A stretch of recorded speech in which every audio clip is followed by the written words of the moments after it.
Hello बच्चों, कैसे हैं आप लोग। मुझे उम्मीद है आप लोग सब ठीक ही होंगे, बढ़िया होंगे। हमारे जो भी मित्र इस वीडियो को देख रहे हैं उन्हें हमारा नमस्कार।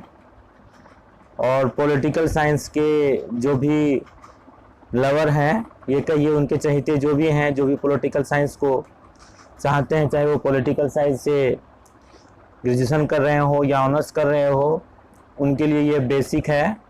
और 6-7 के बच्चों, 8, 9, 10 ये जो है स्कूली बच्चों के लिए, तो इनसे प्रश्न आते ही आते हैं सभी वर्ग में। जो आज हम लोग पढ़ने जा रहे हैं इससे यह है भारत का संविधान। भारत का संविधान तो यह चमन कोचिंग सेंटर का ऑनलाइन क्लास है, जो CCC ट्यूटोरियल के नाम से आपके यूट्यूब चैनल पर, मतलब यूट्यूब पर है। आप उसे विजिट करें, देखें। और भी बहुत सारे सब्जेक्ट का और ख़ास करके इंग्लिश के सीरीज़ का, पॉलिटिकल के सीरीज़ का ये वीडियो आप लोगों को वहाँ पे मिल जाएगा। जो लोग नहीं देखें पिछली वीडियो, डिस्क्रिप्शन में देख लें या चैनल पर विजिट करके ज़रूर देख लें। चलिए हम लोग आगे पढ़ते हैं। ये 8वीं क्लास का पहला चैप्टर दिया गया है, भारत का संविधान। भारत का संविधान, संविधान कॉन्स्टिट्यूशन ऑफ इंडिया जिसको हम लोग बोलते हैं, कॉन्स्टिट्यूशन ऑफ इंडिया। ये भारत का संविधान क्या है। देखिए कि ये भारत के संविधान के बारे में चर्चा की हो रही है। तो भारत का संविधान कैसे बना, इसमें मुख्य रूप से हम इसका परिचय पढ़ेंगे। बहुत कुछ तो नहीं, भारत के संविधान का परिचय पढ़ेंगे कि भारत का संविधान है क्या, कैसे इसका निर्माण हुआ है, ये और क्या क्या इसकी मुख्य विशेषता है, कहाँ से इसका ओरिजिन हुआ है, मतलब कहाँ से ये लिया गया है। तो चलिए बिना समय गंवाते हुए हम लोग आगे बढ़ते हैं, पढ़ेंगे भारत का संविधान। तो अब भारत का संविधान, सबसे पहला लाइन देखिए, भारत को अंग्रेज की गुलामी से 15 अगस्त सन 1947 को स्वतंत्रता प्राप्त हुई। भारत पहले अंग्रेजों के गुलाम था। अंग्रेजों का क्या था, भारत गुलाम था। यह हमारा देश भारत जो है ये अंग्रेजों का गुलाम था। इसे स्वतंत्रता कब मिली, 15 अगस्त 1947 को। जब भी किसी देश को स्वतंत्रता मिल जाती है, जब भी अपना प्रभुत्व होता है, जिसको हम लोग कहते हैं स्वराज्य, अपना राज्य जब भी किसी देश को प्रोवाइड हो जाता है, उस देश को चलाने के लिए एक सरकार की आवश्यकता पड़ती है। तो सरकार कैसे चलती है, पिछले कुछ वीडियो में हम लोग बात कर चुके हैं, जैसे लोकतांत्रिक सरकार, गैर लोकतांत्रिक सरकार। लोकतांत्रिक सरकारों में खास करके लोकतांत्रिक सरकारों में जो है संविधान की आवश्यकता पड़ती है। तो पिछली वीडियोस को जो नहीं देखे हैं उसको जरूर देख लें जा करके। तो आइए आगे, यह थोड़ा सा लंबा चैप्टर है, हो सकता है 1 घंटे या 1 घंटे से कुछ ज़्यादा समय का बने, लेकिन आप लोग धैर्य बना कर रहे हैं और इसे अच्छी तरह से पढ़ने की, समझने की कोशिश करें, क्योंकि एक बार इसको पढ़ लिए तो जीवन में हर जगह काम देने वाला, चाहे किसी भी क्लास की आप पढ़ाई करते हैं तो। या अगर ऐसा होगा तो 2 पार्ट में भी हो सकता है, इसे देखते हैं आगे क्या होता है। लेकिन आप लोग थोड़ा धैर्य बना करके मन से इसे समझने का प्रयास करें। तो क्या पढ़ रहे हैं हम लोग, भारत जो है 15 अगस्त 1947 से पहले अंग्रेजों का गुलाम था और उसे स्वतंत्रता प्राप्ति कब हुई, 15 अगस्त 1947 को प्राप्त हुई। इस स्वतंत्रता के साथ हमें अपनी इच्छानुसार देश को चलाने का अधिकार प्राप्त हो गया था। इससे पहले हमें अपनी इच्छानुसार अपने देश को खुद हम नहीं चला सकते थे, क्योंकि हमें वो अधिकार नहीं था। तो किसके अधीन थे हम, अंग्रेजों के अधीन। तो हमारे यहाँ शासन कौन क्या करते थे, अंग्रेज क्या करते थे। अंग्रेज शासन कैसी शासन क्या करते थे, वह अपना मोनोपोली वाला शासन करते थे। मोनोपोली वाला शासन का मतलब यह हो गया कि उनके मन के अनुसार हमको चलना पड़ता था, हमारे देश की जनता को चलना पड़ता था। लेकिन जब हम स्वतंत्र हुए तब हम लोग क्या हुए, अपने अनुसार से सरकार को चलाने लगे, देश को चलाने लगे। अंग्रेजों ने भारत पर स्वतंत्रता के बाद ही अपने नियम कानून लादने का प्रयास किया। अंग्रेजों ने स्वतंत्रता के बाद ही प्रयास किया। क्या प्रयास किया, स्वतंत्रता के बाद भी अपने नियम कानून, मतलब अंग्रेजों ने ऐसा प्रयास किया कि हम तो देश को छोड़कर चले जाएंगे, परंतु देश में कुछ ऐसी बातें, अपने विचार रख देते हैं ताकि देश के लोग जो है हमारे नियमों के अनुसार ही चले। और उन्होंने क्या किया, प्रयास किए थे, परंतु तत्कालीन राजनीति से जुड़े नेताओं ने उन्हें क्या किया, मानने से मना कर दिया। मानने से मना कर दिया कहने का मतलब कि हम आपके शासन में नहीं रहेंगे, आपके जो नियम बनाए गए हैं उस नियम का पालन हम नहीं करेंगे। तो कैसे रहेंगे, तो हम अपने संविधान का निर्माण करेंगे और हम अपने तरीके से अपने देश को चलाने का प्रयास करेंगे। ऐसा किया गया। कब किया गया, जब हमारा देश स्वतंत्र हो गया। लेकिन अंग्रेजों ने क्या चाहा था कि हमारे रूल नियम भी यहाँ पर चलते ही रहें। तो लेकिन उस समय के जो तत्कालीन मतलब उस समय के जो नेता लोग थे, उन्होंने हमारे देश को उसके रूल में ना रख करके, उसके नियमों में ना रख करके हमारे नियमों के द्वारा काम करवाने का प्रयास किया गया। किसी भी देश में शासन चलाने के लिए एक सरकार का गठन किया जाता है। बिल्कुल, किसी भी देश में सरकार को चलाने के लिए क्या गठन किया जाता है? सरकार गठन किया जाता है। सरकार के लिए भी कुछ नियम एवं कानून कायदे अनिवार्य है। अब सरकार जो चलती है तो सरकार के लिए भी कानून है कि नहीं है? सबके लिए कानून कायदे जो अनिवार्य हैं। अतः सरकार के गठन में पूर्व हमारे देश में भी ऐसी व्यवस्था की आवश्यकता अनुसार हुआ, जिससे अंतर्गत शासन करने वाली कोई भी सरकार निरंकुश ना हो। तो वहाँ पे ऐसा किया गया, अर्थात सरकार का गठन से पूर्व हमारे देश में भी एक ऐसी व्यवस्था की आवश्यकता का अनुभव किया गया, जिससे क्या अनुभव हुआ, जिसके अंतर्गत शासन करने वाली कोई भी सरकार, जो भी हमारे देश की चुनी गई सरकार होगी, वह क्या हो? निरंकुश नहीं हो। निरंकुश नहीं होने का मतलब उस पर किसी का मतलब अपने मन से वह देश को चलाने का प्रयास नहीं करे। पिछली वीडियो में हम लोग लोकतंत्र में बात कर चुके हैं कि निरंकुश क्या होता है और जो सरकार, लोकतांत्रिक सरकार, वो कैसे होता है। निरंकुश सरकार का मतलब है वह जिस पर कोई शासन, कोई बात विचार लागू नहीं होता है, वो अपने तरीके से शासन को चलाने का प्रयास करते हैं। तो निरंकुश ना हो सके, और इसलिए ऐसे नियमों को बनाया गया जिसे हम लोग क्या कहते हैं? संविधान। तो संविधान क्या है? आखिर देश को चलाने के लिए नियम चाहिए, उसे हम लोग क्या कहते हैं? संविधान कहते हैं। What is constitution? संविधान उन नियमों का दस्तावेज या डॉक्यूमेंट है जिनके अनुसार देश का शासन चलता है। तो संविधान वह है जिसके अनुसार देश का शासन क्या होता है? चलता है। एक डॉक्यूमेंट, एक दस्तावेज है जिसके आधार पर देश का शासन चलता है और देश की जनता के साथ न्याय होता है, जनता के सभी चीज़ों का पालन किया जाता है। तो संविधान सरकार के गठित तथा कार्यों को निश्चित करता है। यह क्या करता है? सरकार के जो है निश्चित कार्यों को, मतलब जो सरकार गठित हुआ है और वो सरकार का भी गठन करता है, और गठित सरकार के जो कार्य करते हैं उसको नियमित करता है, उसके तरीके निश्चित करते हैं, ताकि उसके अनुसार ही संविधान अच्छे तरह से चल सके। भारत का संविधान हमारे राष्ट्रीय उद्देश्यों तथा लोकतंत्र, ये समाजवाद, धर्म निरपेक्ष, स्वतंत्रता, समानता, बंधुत्व आदि का उल्लेख करता है। तो भारत का संविधान में जब भी आप लोग संविधान पढ़ेंगे, हम भारत के लोग भारत को एक संपूर्ण, ये सभी जब पढ़ेंगे, उसमें से समाजवादी, धर्मनिरपेक्ष, स्वतंत्रता, समानता, बंधुत्व, इन सभी बातों को रखा गया है। तो इससे क्या होता है कि हमारे देश में जितने भी लोग हैं वो कैसे रहते हैं? बंधुत्व से रहते हैं, स्वतंत्रता से रहते हैं। समाजवाद मतलब कि समाज में सभी वर्ग की वैल्यू दी जाती है, मान्यता होती है। और लोकतंत्र मतलब ऐसी सरकार है हमारे यहाँ जो लोकतांत्रिक है, डेमोक्रेटिक है। तो इस प्रकार से भारत का संविधान इस आधार पर चलाए जाते हैं। तो भारत का संविधान इस आधार पर बनाए गए हैं। तो ये सभी बातों की चर्चा भारत के संविधान में की गई है। आगे है यह सरकार 3 अंगों की शक्तियों तथा कार्यों को भी सुनिश्चित करता है। यह सरकार के 3 अंगों, सरकार जो हमारे यहाँ चलती है वो 3 अंगों से चलती है, जैसे कार्यपालिका, विधायिका और न्यायपालिका। पिछली वीडियोज में हम लोग पढ़ चुके हैं। कार्यपालिका, विधायिका और न्यायपालिका, ये तीनों अंगों को जो है एक सूत्र में बांध के रखने का प्रयास करता है।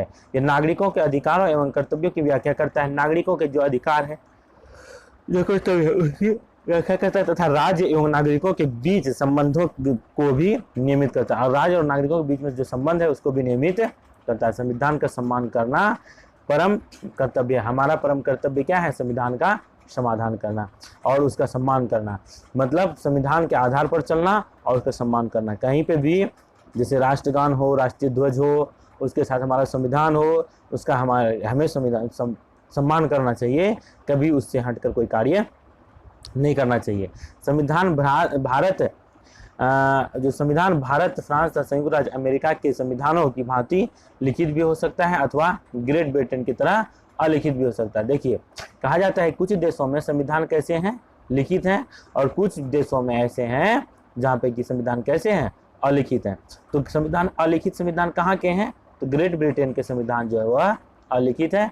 भारत हो गया, संयुक्त राज्य अमेरिका हो गया, फ्रांस हो गया, इन सभी देशों में संविधान ऐसे हैं जो क्या है? लिखित संविधान पाए जाते तो हैं। तो संविधान लिखित भी हो सकते हैं और संविधान कैसे हो सकते हैं? अलिखित भी हो सकते हैं। तो संविधान दो प्रकार से मतलब बनाए जाते हैं, एक संविधान लिखित होते हैं, दूसरे कैसे होते हैं, अलिखित होते हैं। तो लोकतंत्र में संविधान की भूमिका, जैसे लोकतंत्र में, अब अगला टॉपिक हम लोग पढ़ेंगे लोकतंत्र में संविधान की भूमिका। आखिर लोकतांत्रिक सरकार में संविधान क्या कार्य करता है।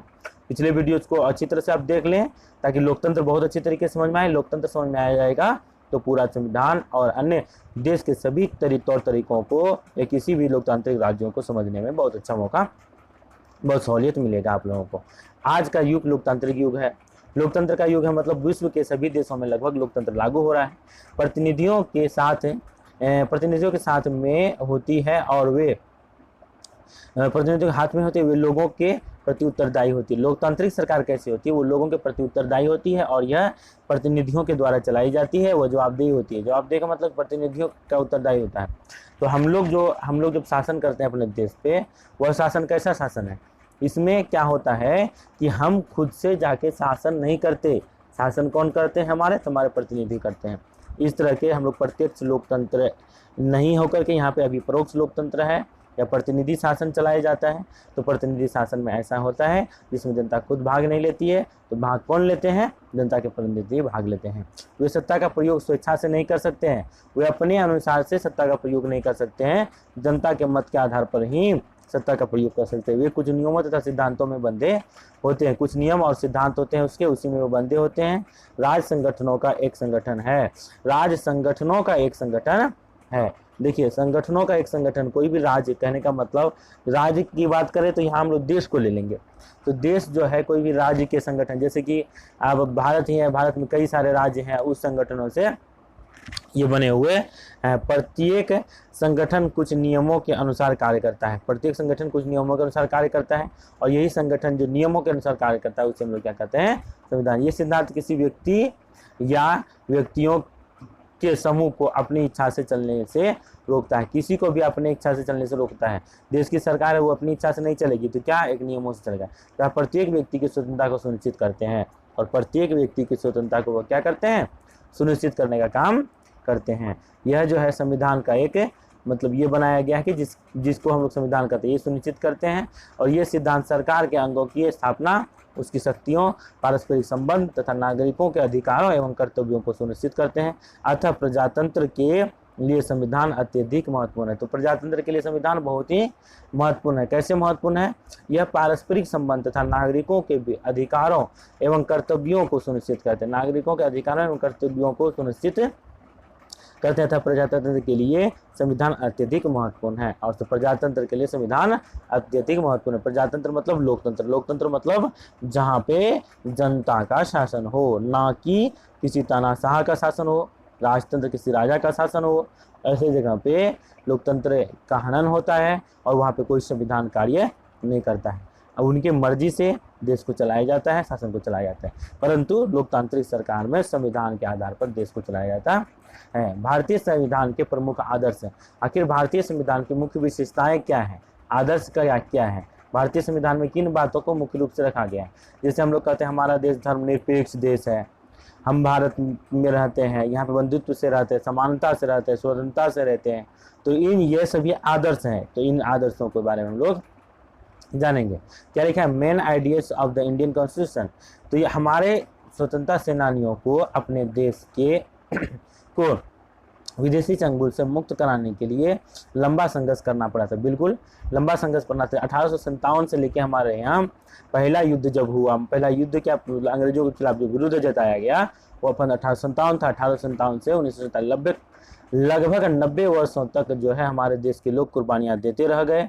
परंतु ये सिर्फ कुर्बानियाँ ही नहीं, कुर्बानियाँ तो दी ही गई और इसके साथ साथ बहुत सारे ऐसे हुए जो उससे पहले भी, सिर्फ 1857 के बाद ही मतलब ऐसे कार्य नहीं किया गया कि जो हमारे देश को स्वतंत्रता दिलाए। उससे पहले भी बहुत सारे कार्य ऐसे हुए जो स्वतंत्रता दिलाने का कार्य किया। तो इसमें क्या किया गया कि वह क्या लड़े थे, क्या करना पड़ा, संघर्ष करना पड़ा था। वे कुछ आदर्शों की प्राप्ति के लिए लड़े थे जिन्हें उन्होंने अपने संविधान में सम्मिलित करने का प्रयास किया। और जो आदर्श चाहते थे कि देश में ऐसी शासन व्यवस्था हो, उसे लागू करने का प्रयास जब कर रहे थे, तो इनके लिए वो क्या करे, उनके काफ़ी कुर्बानियाँ देनी पड़ी, लड़नी पड़ी, और इसके लिए ही संविधान मतलब जिस आदर्शों के लिए वो लड़े थे अंग्रेजों से, कि ताकि आप हमारे देश को छोड़ दें, हमारा देश स्वतंत्र हो जाएगा और हम अपने अनुसार से देश को चलाएंगे। तो इन्हीं आदर्शों को क्या किया गया, संविधान में सम्मिलित किया गया। संविधान में सम्मिलित किस प्रकार से, आप संविधान में आदर्शों का मतलब जैसे कि हमें अपनी स्वतंत्रता होनी चाहिए, तो संविधान में वो बात रखी गई है। हम भाई बंधु मतलब बंधुत्व मिलजुल कर रहेंगे, तो वह बात संविधान में रखी गई है। इन आदर्शों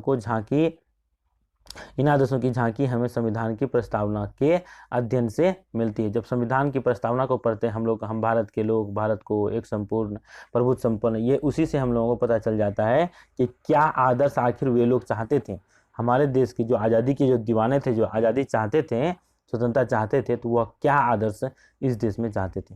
भारतीय संविधान सम्मिलित समिति की सर्वप्रथम बैठक 9 दिसंबर सन 1946 को हुई थी, जिसमें डॉक्टर सच्चिदानंद सिन्हा को कार्यकारी सचिव तथा डॉक्टर राजेंद्र प्रसाद को अध्यक्ष चुना गया था। तो सबसे पहले संविधान सभा की बैठक जो हुई थी, मतलब इन चीज़ों के लिए जो है संविधान को लागू करने के लिए एक बैठक की गई थी, वह की गई थी जब हमें स्वतंत्रता नहीं मिली थी, तो उससे पहले की गई थी। यह कैसे हुआ था, इन चीज़ों को समझ लीजिए कि उससे पहले हमारे देश के लोगों ने संविधान का मांग किया था। अंग्रेजों को भी पता हो गया था कि अब जो है हमें इस देश को छोड़ना पड़ेगा, और हमारे देश के लोगों को भी पता हो गया था कि अब यह देश हमारा हो जाएगा। जब देश हमारा हो जाएगा तो देश को चलाने के लिए क्या चाहिए, एक ऐसी अच्छी शासन व्यवस्था चाहिए। तो अच्छी शासन व्यवस्था कहाँ से आएगी, तो संविधान से आएगी। तो संविधान से जब अच्छी शासन व्यवस्था आएगी तो उसके लिए क्या करना पड़ेगा, तो संविधान सभा का गठन करना पड़ेगा, जिससे संविधान का निर्माण हो सके। तो यह सबसे पहली बैठक कब हुई थी, 9 दिसंबर सन 1946 को हुई थी, और डॉक्टर सच्चिदानंद सिन्हा को कार्यकारी सचिव तथा डॉक्टर राजेंद्र प्रसाद को अध्यक्ष चुना गया था। समिति के अन्य सदस्य थे जवाहरलाल नेहरू और सरदार वल्लभ भाई पटेल, मौलाना अब्दुल कलाम आज़ाद, आचार्य JB कृपलानी। ये सभी ऐसे थे जो इस समय क्या थे, संविधान सभा के बहुत सारे सदस्य थे। तो सदस्य क्या करते हैं, सदस्य के द्वारा जो है सजेशन ली जाती है कि कैसे संविधान को बनाना है, निर्माण करना है। सभी सदस्य मिलकर संविधान को आगे बढ़ाने का कार्य किए।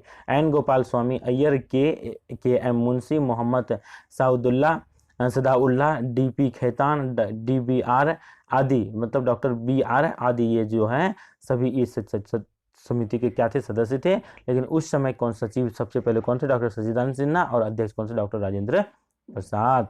समिति ने संविधान लेखन का भार डॉक्टर BR अम्बेडकर को सौंपा। समिति ने इसका भार किसको दिया, डॉक्टर BR अम्बेडकर साहब को दिया गया कि आपको जो है संविधान लिखने का कार्य करना है। तो अम्बेडकर साहब को यह दिया गया के रूप में जाने जाते हैं। आज इसे जो है डॉक्टर BR अम्बेडकर को संविधान का जनक मतलब उसके पिता के रूप में जाना जाता है, जिन्होंने कि भारत का संविधान का निर्माण किया। 26 नवंबर 1949 को संविधान का अंतिम अध्ययन किया गया और 26 जनवरी सन 1950 को भारतीय संविधान लागू हुआ। ये देखिए अंतिम अध्ययन का मतलब जब संविधान बनकर निर्माण हुआ, अंतिम अध्ययन को समझिए इसको।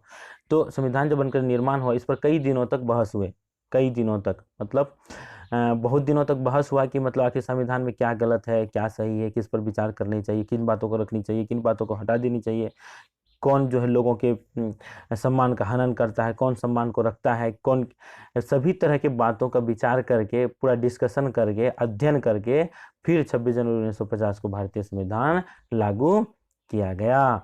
तो यह था संविधान के आदर्श के बारे में थोड़ी बहुत बात को हम लोग पढ़े। आगे का टॉपिक ये है आपका भारतीय संविधान की प्रस्तावना। आखिर भारतीय संविधान की प्रस्तावना क्या है, इसे हम लोग पढ़ते हैं। अब आगे भारतीय संविधान की प्रस्तावना क्या है। अब देखिए बच्चों, हम लोग पढ़ेंगे भारतीय संविधान की प्रस्तावना। भारतीय संविधान की प्रस्तावना, ये हमारे जो भी मित्र देख रहे हैं वो भी समझिए, इन चीज को पढ़ेंगे। भारतीय संविधान की प्रस्तावना। तो भारतीय संविधान की प्रस्तावना क्या है, भारतीय संविधान की प्रस्तावना मतलब जैसे हम लोग introduction of Indian constitution, introduction क्या है, जैसे हम भारत को एक संपूर्ण, ये सभी हम लोग जो पढ़ते हैं, तो वह संविधान की क्या है, प्रस्तावना ही है। तो भारतीय संविधान की प्रस्तावना को समझेंगे हम लोग।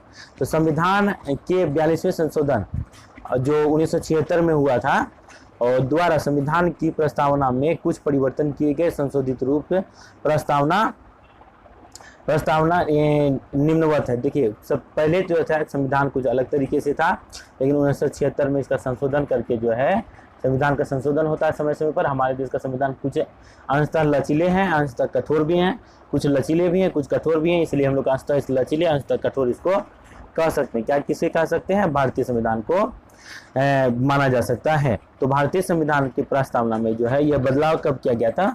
1976 में काफी बदलाव किए गए। यह संविधान का जो है 42वां संशोधन था।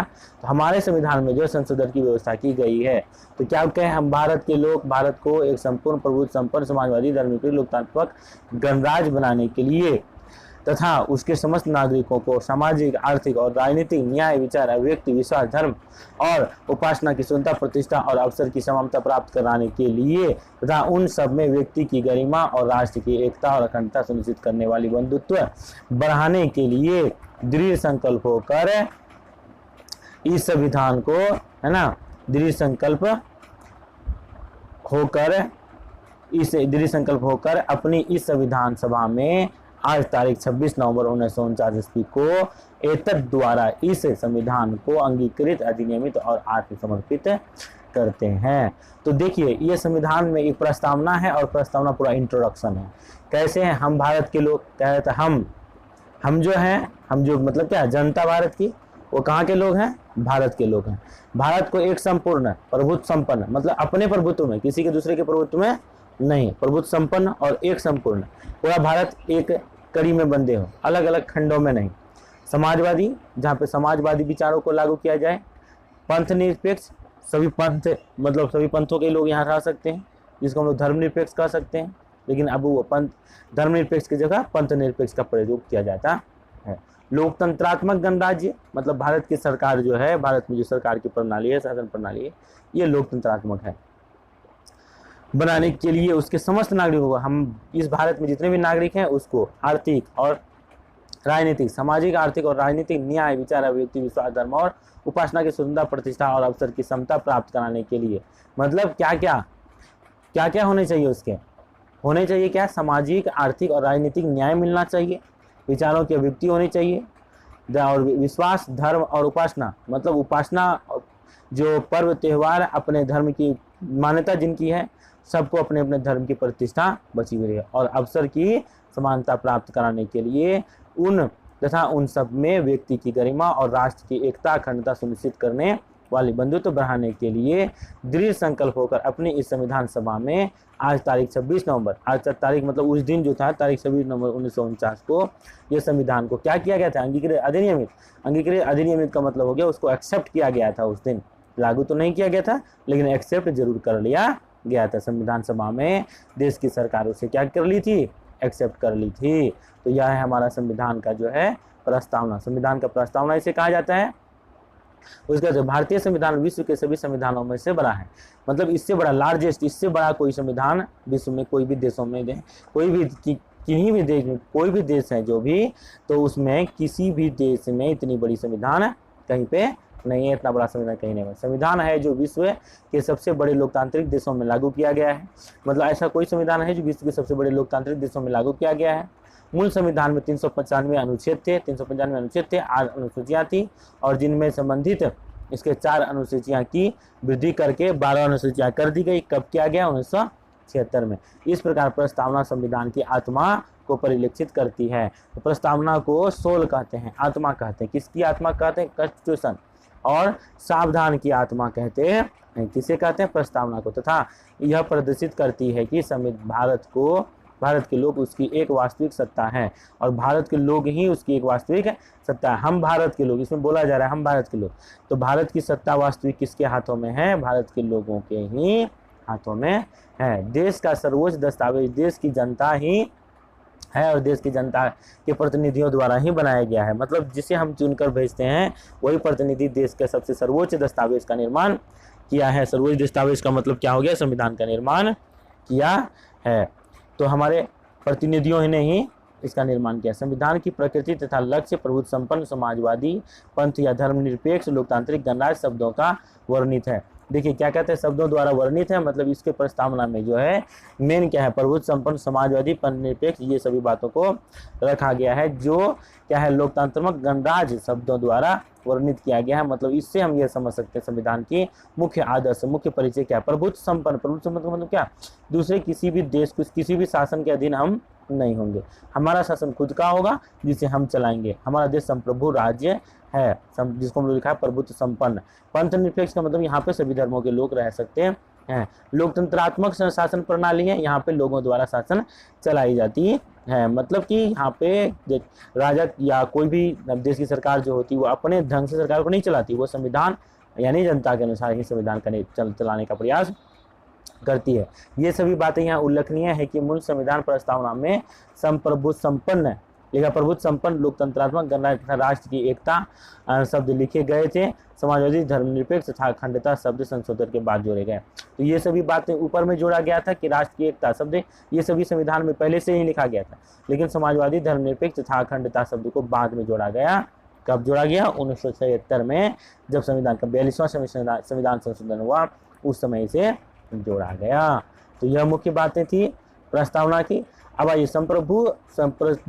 प्रभुत्व संपन्न राज्य, अब इसको बारी बारी से प्रस्तावना में जो मुख्य बातें आई है, जो आदर्श के रूप में आई है, उन बातों को बारी बारी से हम लोग डिफाइन करेंगे, समझने का प्रयास करेंगे। देखिए संप्रभुत्व राज्य किसे कहते हैं? इसे संप्रभुत्व संपन्न लिखा है, संपूर्ण प्रभुत्व संपन्न राज्य किसे कहा जाता है? जिसको हम लोग कहते हैं सेवरिंग स्टेट। Savouring state. स्वतंत्रता प्राप्त करने के बाद भारत एक स्वतंत्र देश बना। स्वतंत्रता प्राप्त करने के बाद भारत एक स्वतंत्र देश बना। भारत कैसा देश बना? एक स्वतंत्र देश बन गया। क्यों? इसे आज़ादी मिल गई थी। इसका अर्थ यह है कि भारत अब ब्रिटिश साम्राज्य के अधीन नहीं रहा।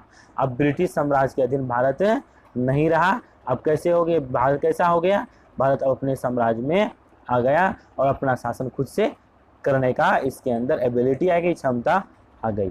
इस पर किसी बाह्य शक्ति का प्रभाव नहीं रह गया। अभी हम लोगों ने बात किया कि संप्रभु होने का मतलब है, प्रभुत्व संपन्न होने का मतलब दूसरे किसी देश का शासन हम पर नहीं हो, तो यह नहीं रह गया। यह अपने सभी आंतरिक तथा बाह्य मामलों में निर्णय लेने के लिए स्वतंत्र है। आंतरिक और बाह्य मामलों में यह निर्णय लेने के लिए क्या है?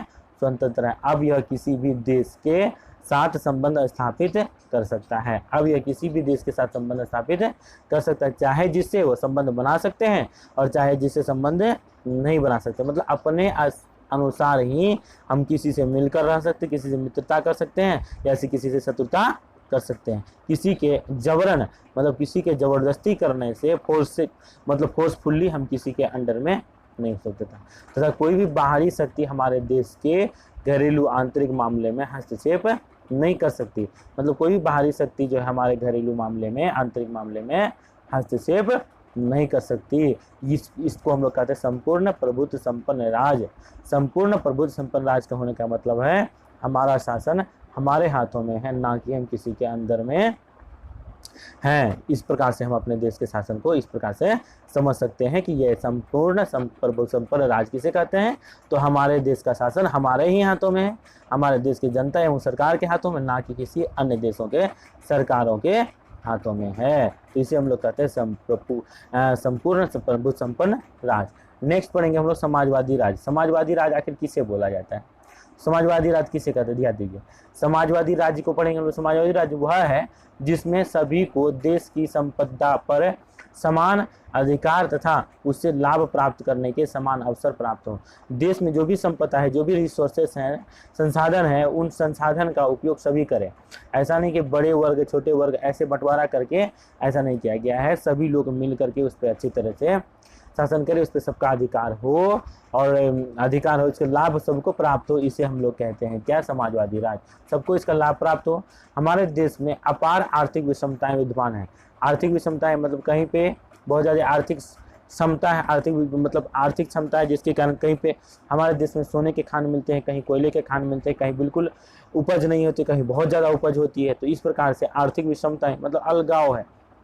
डिफरेंसेस है, डाइवर्सिटी है, जिसके कारण कि कहीं के लोग गरीब हो जाते हैं, कहीं के लोग अमीर हो जाते हैं। परंतु सरकार के पास ये सुनिश्चित तरीका है जिससे क्या होगा, कहीं के जो लोग अमीर हैं, जहाँ पे ज़्यादा रिसोर्सेज हैं, जहाँ पे ज़्यादा संसाधन है, उन संसाधनों को वहाँ पहुँचाया जाए जहाँ पे संसाधन की उपलब्धता नहीं है। तो इसको हम लोग क्या कहेंगे, समाजवादी राज्य। मतलब समाज में सब मिलजुल कर रहेंगे और सबकी आवश्यकताओं की पूर्ति हो सके। किसी के पास अधिक है तो जिसके पास कम है उसके पास पहुंचाने का प्रयास किया जाए। ये सरकार के तौर तरीके पर भी निर्भर करता है और हमारे समाज में आदान प्रदान की प्रक्रिया है, हम लोग खुद से ऐसा भी करते हैं। कुछ लोग अत्यधिक अमीर होते हैं तो अधिकांश लोग गरीब या पिछड़े होते हैं। बिल्कुल, कुछ लोग अमीर होते हैं तो कुछ लोग गरीब या पिछड़े होते हैं। गरीब या पिछड़े लोगों के पास संसाधन की कमी होती है तो अमीरों के द्वारा उसे मदद की जाती है, या तो सरकार उसे क्या करती है, एक उचित दामों में खरीदती है, उसे उचित मूल्य पर खरीद कर गरीबों तक जो है पहुंचाने का काम किया जाता है सरकारी तौर तरीकों से।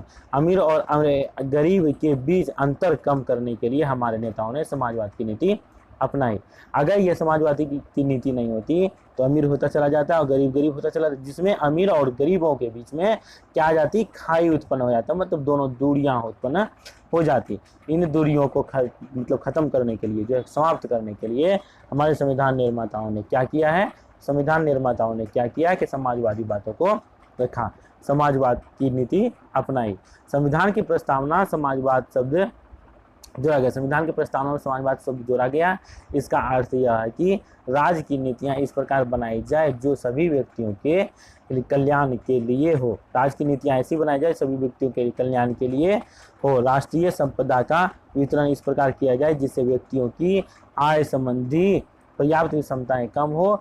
धनी व्यक्तियों पर उचित नियंत्रण रखा जाए। निर्धन और समाज के कम वर्गों के लोग, कमजोर वर्गों के लोगों के क्या हो सके, उचित रक्षा हो सके। मतलब धनी व्यक्तियों के पास, जिसके पास बहुत धन है, उस पर सरकार का नियंत्रण हो और उससे जो धन की कटौती की जाएगी, टैक्स वैक्स जो लिया जाता है हमारे यहाँ, तो वह टैक्स लेकर के किसकी पूर्ति की जा सके, गरीब लोगों की पूर्ति की जा सके, गरीब लोगों की रक्षा हो सके। ऐसा नहीं कि गरीब लोगों को मृत्यु हो जाए। किस कारणों से, भूखे रहने के कारण, किस कारणों से, संसाधन नहीं होने के कारण। इसलिए सरकार का यह काम है, इसलिए इस बातों को क्या रखा गया है, समाजवादी विचारों को हमारे संविधान में शामिल किया गया। अब हम लोग पढ़ेंगे धर्मनिरपेक्ष राज्य। धर्मनिरपेक्ष राज्य किसे कहते हैं, जिसको हम लोग कहते हैं सेकुलर स्टेट। तो भारत एक सेकुलर स्टेट है, धर्मनिरपेक्ष राज्य। भारत के लोग विभिन्न धर्मों, जैसे क्या है, हिंदू, इस्लाम, ईसाई, बौद्ध, जैन, सिख आदि अनुयायी होते हैं। सांप्रदायिक सौहार्द बनाने तथा देश की एकता कायम करने के लिए भारतीय संविधान की प्रस्तावना में लिखा है कि भारत एक धर्मनिरपेक्ष राज्य है। भारत एक कैसा राज्य है, धर्मनिरपेक्ष राज्य है, जो स्वतंत्रता प्रस्तावना में स्पष्ट लिखा है कि भारत एक धर्मनिरपेक्ष राज्य है। उसे आगे चलकर पंथनिरपेक्ष कर दिया है। अब देखिए हमारे देश में जो है कुल मिलाकर ऐसे तो 4 धर्म मुख्य रूप से हैं, कौन कौन से, हिंदू, मुस्लिम, सिख, ईसाई। परंतु इन चारों के अलावे भी हमारे देश में और 4 प्रकार के धर्म रहते हैं, जैसे जैन, बौद्ध, अयोध्या और पारसी। ये कुल मिलाकर 8 धर्मों के लोग हमारे यहाँ रहते हैं। तो कैसे रहते हैं, बिल्कुल मिलजुल कर रहते हैं। और इसके साथ साथ ये तो 4 धर्म हुए, 4 धर्म के होने के साथ साथ ही एक एक धर्म में अलग अलग अनुयायी होते हैं, जिसे हम लोग कहते हैं पंथ। क्या होते हैं, पंथ। हिंदू में बहुत सारे पंथ हैं, 6 वर्गों में कुल मिलाकर हिंदुओं को बांट दिया गया है। और मुस्लिम में भी कितने हैं, 2 हैं, जिसको हम लोग शिया सुन्नी कहते हैं। और उसके बाद बौद्ध में भी, जैन में भी, जैसे हिनयान, महायान, द्विगांबर, पीताम्बर, ये सभी जो है सभी बंटवारे किए गए हैं। तो इसीलिए हमारे देश के संविधान में बातों को क्या रखा गया है, पंथ निरपेक्ष। तो क्या कहा गया कि हमारा संविधान को धर्मनिरपेक्ष बताया गया है। धर्मनिरपेक्ष शब्द में 4 बिंदु मुख्य हैं। क्या है, राज्य का कोई भी सरकारी धर्म नहीं है, हमारे देश का कोई सरकारी धर्म नहीं है। जबकि कोई इस्लामिक कंट्री या अन्य बहुत सारे ऐसे देश हैं जहाँ पे कि राज्य का अपना एक धर्म है, उसी धर्म के अनुसार राज्य के सारे कारोबार को चलाया जाता है। परंतु भारत एक ऐसा देश है जहाँ पे राज्य का कोई अपना धर्म नहीं है, राज्य का कोई भी सरकारी धर्म नहीं है। सभी भारतीयों को अपनी पसंद का धर्म अपनाने तथा प्रचार करने का स्वतंत्रता है, किंतु यह भी आवश्यक है कि किसी भी व्यक्ति को व्यक्तियों के समूह को देश में सांप्रदायिक का प्रचार करने या विविध संप्रदायों के बीच घृणा वैमनस्य का क्या लिखा है, दुर्भावना फैलाने की अनुमति नहीं है। देखिए इसको समझिए अच्छी तरीके से, हमारे देश में ऐसी बात रखी गई है कि सभी धर्मों के लोग रह सकते हैं, मतलब सभी धर्मों के लोग मिलजुल कर रहें और अपने अपने धर्मों का पालन करें। अपने अपने धर्मों का पालन करें, इसके लिए क्या है कि वह अपना संगठन बना सकते हैं, मंदिर बना सकते हैं, मस्जिद बना सकते हैं, गुरुद्वारे बना सकते हैं और अपने धर्म का अच्छी तरह से पालन करें। परंतु अपने धर्म के पालन करने के साथ साथ यह भी ध्यान रखना है कि दूसरे धर्म का जो है किसी तरह से हम खिंचाई ना करें, किसी दूसरे धर्म का जो है बेइज्जती करने का प्रयास ना करें और दूसरे धर्म को नीचे गिराने का प्रयास ना करें। तो इसी कहते दुर्भावना फैलाने की हमें कोई अनुमति नहीं है। तो ये दूसरी बात हो गई। तीसरी बात देख ली, भारत, पाकिस्तान, ईरान, सऊदी अरब आदि देशों जैसा धर्म शासित राज्य नहीं है। देखिए भारत क्या है, पाकिस्तान, ईरान, सऊदी अरब आदि देशों जैसे धर्म शासित राज्य नहीं। क्यों? ये सभी देशों में जिनके भी यहाँ नाम लिखे गए हैं, Pakistan Islamic country, Iran Islamic country, Saudi Arab Islamic, ये सभी ऐसे राज्य हैं जहाँ पे क्या किया गया है कि धर्म के आधार पर देश को चलाने का प्रयास किया जा रहा है। तो हमारे यहाँ ऐसी कोई बातें, ऐसी कोई विचार नहीं है। ये तीसरा पॉइंट था। चौथा पॉइंट है, जैसे यह धर्म के आधार पर भेदभाव नहीं करता। धर्म के आधार पर कोई भेदभाव हमारा देश नहीं करता। क्यों नहीं करता? यहाँ पे सब मिलजुल कर आसानी से अच्छे तरीके से रहते हैं। कैसे रहते हैं? सब बहुत अच्छे तरीके से मिलजुल कर रहते हैं। तो ये लोकतांत्रिक राज्य। अब हम लोग पढ़ेंगे कि हमारा देश जो है एक लोकतांत्रिक राज्य है। तो लोकतांत्रिक राज्य की विशेषता क्या क्या है। पिछला वीडियो में जो लोकतांत्रिक के बारे में पूरा डिटेल से बताया गया है, यहाँ पे हम शॉर्ट में पढ़ लेते हैं लोकतांत्रिक राज्य क्या है और भारत के संविधान में लोकतांत्रिक राज्य को क्यों जोड़ा गया है। तो ये लोकतांत्रिक राज्य को पढ़ेंगे। परिभाषा के अनुसार लोकतंत्र एक ऐसी सरकार है जो लोगों के द्वारा तथा लोगों के लिए होती है। लोकतंत्र शब्द यह स्पष्ट करता है कि सरकार की शक्ति उसके लोग में है। कहाँ पे है? लोग हैं। सरकार की शक्ति जो उसके लोग हैं, मतलब उसकी जनता है। देखिए लोगों के द्वारा लोगों के लिए जो शक्ति है उसे हम लोग लोकतांत्रिक शक्ति कहते हैं, लोकतांत्रिक शासन कहते हैं। यह अमेरिका के राष्ट्रपति अब्राहम लिंकन के द्वारा कहे गए यह विचार है। उन्होंने ही ऐसी बात कही थी कि लोकतंत्र किसे कहते हैं, लोकतांत्रिक सरकार किसे कहते हैं, जहाँ पे जनता शासन करे। किसके लिए शासन करे? जनता के लिए शासन करे। शासन किसके द्वारा बनाया गया हो? जनता के द्वारा बनाया गया हो। इस प्रकार से हम लोग क्या कहते हैं, इसे लोकतांत्रिक राज्य कहते हैं, जिसे हम लोग हमारे संविधान में लागू किया गया है। संविधान ने नागरिकों को संघ की संसद, देखिए संविधान ने नागरिकों को संघ की संसद, राज्यों के विधानमंडलों तथा स्थानीय निकायों के लिए अपने प्रतिनिधि चुनने का अधिकार प्रदान किया है। अपने प्रतिनिधि चुनने का अधिकार क्या किया है? प्रदान किया है। तो हमें अपना यह अधिकार है कि अपना प्रतिनिधि हम खुद से चुन सकते हैं। जैसे अपना प्रतिनिधि चुनने का मतलब यह हो गया कि हम लोग खुद से अपने प्रधानमंत्री, मुख्यमंत्री, MLA, MP को खुद से चुनते हैं। तो यह हमारे जनता को ही अधिकार है कि हम अपनी सरकार को खुद से चुन सकते हैं अपने मन के अनुसार। या उत्तरदायी, ऐसा नहीं कि उत्तरदायी है, कोई किसी का पुत्र है प्रधानमंत्री है, उसके पुत्र प्रधानमंत्री बन जाएंगे, ऐसी कोई व्यवस्था हमारे यहाँ नहीं है। तो देश के सभी वयस्क प्रत्येक 5 वर्ष में होने वाले चुनाव में भाग लेते हैं। यदि लोग सरकार से संतुष्ट नहीं है तो उसको बदल सकते हैं। देखिए तो यह हम लोग लोकतांत्रिक सरकार में यह बात को अच्छी तरह से पढ़ चुके हैं कि अगर सरकार को हम 5 साल के लिए चुनते हैं, सरकार को 5 साल के लिए चुनते हैं और 5 साल में जो है सरकार को हम अपने अनुसार कार्य करने के लिए बाधित करते हैं कि हमारे अनुसार कार्य करे सरकार। यदि सरकार हमारे अनुसार कार्य नहीं करती है तो अगले 5 साल बाद हम इसे क्या कर देते हैं? बदल देते हैं। तो यह है लोकतांत्रिक सरकार की विशेषता। तो अब हम लोग पढ़ेंगे गणराज्य। संविधान की हमारी एक मुख्य विशेषता और भी है जिसको हम लोग कहते हैं गणराज्य, जिसको हम लोग कहते हैं रिपब्लिक। तो हमारे यहाँ गण का राज्य है। गण का राज्य मतलब क्या? समूह का राज्य चल रहा है। तो गणराज्य एक ऐसा राज्य होता है जिसमें सामान्यतः राज्य का प्रधान राष्ट्रपति चयनित व्यक्ति होता है और गणतंत्र राजतंत्र से भिन्न होता है। और राजतंत्र में राजा वंशानुगत शासक होता है। राजतंत्र में राजा क्या होता है? वंशानुगत शासन। मतलब अभी जैसे मैंने बताया कि क्या होता है, उसके पुत्र, अगर वो उसकी मृत्यु हो जाती है, उसके पुत्र क्या बन जाएंगे? राजा बन जाएंगे। लेकिन यहाँ पे एक गणतांत्रिक जो गणराज्य है, गणतांत्रिक सिस्टम है जिसको हम लोग रिपब्लिक कहते हैं। तो इसमें क्या होता है इसमें प्रधान कौन होते हैं? राष्ट्रपति होते हैं, जो हमारे द्वारा चुने गए होते हैं और यह वंशानुगत नहीं होते हैं। यह व्यवस्था होती है, इसे हम लोग क्या कहते हैं? गणराज्य की व्यवस्था कहते हैं। नेक्स्ट पढ़ेंगे हम लोग राज्यों के समक्ष उद्देश्य। राज्यों के समक्ष उद्देश्य, तो राज्यों के समक्ष कुछ उद्देश्य भी हैं। तो राज्य के क्या उद्देश्य हैं? कुछ कार्य करने हैं कि नहीं करने हैं? राज्य को करने हैं। क्या करने हैं? स्वतंत्रता के समय भारत अनेक सामाजिक आर्थिक समस्याओं से ग्रस्त होने के कारण एक पिछड़ा देश था। तो सामाजिक यह एक पिछड़ा देश था। देश के सर्वांगीण विकास के लिए लोगों का न्याय, स्वतंत्रता, समानता तथा बंधुत्व प्रदान करना आवश्यक समझा गया। ये सभी उद्देश्य संविधान की प्रस्तावना में उल्लेखित है। ये सभी उद्देश्य संविधान की प्रस्तावना में उल्लेखित है। कहने का मतलब यह हो गया, जब हमें स्वतंत्रता मिला तो स्वतंत्रता मिली, तो स्वतंत्रता मिलने के बाद हमारे सामने काफ़ी समस्या आ गई।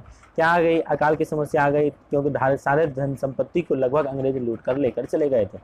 तो इन सभी के लिए, जो है विकास के लिए, लोगों को न्याय, स्वतंत्रता, समानता तथा बंधुत्व प्रदान करना आवश्यक समझा गया। यह राज्य का क्या बन गया?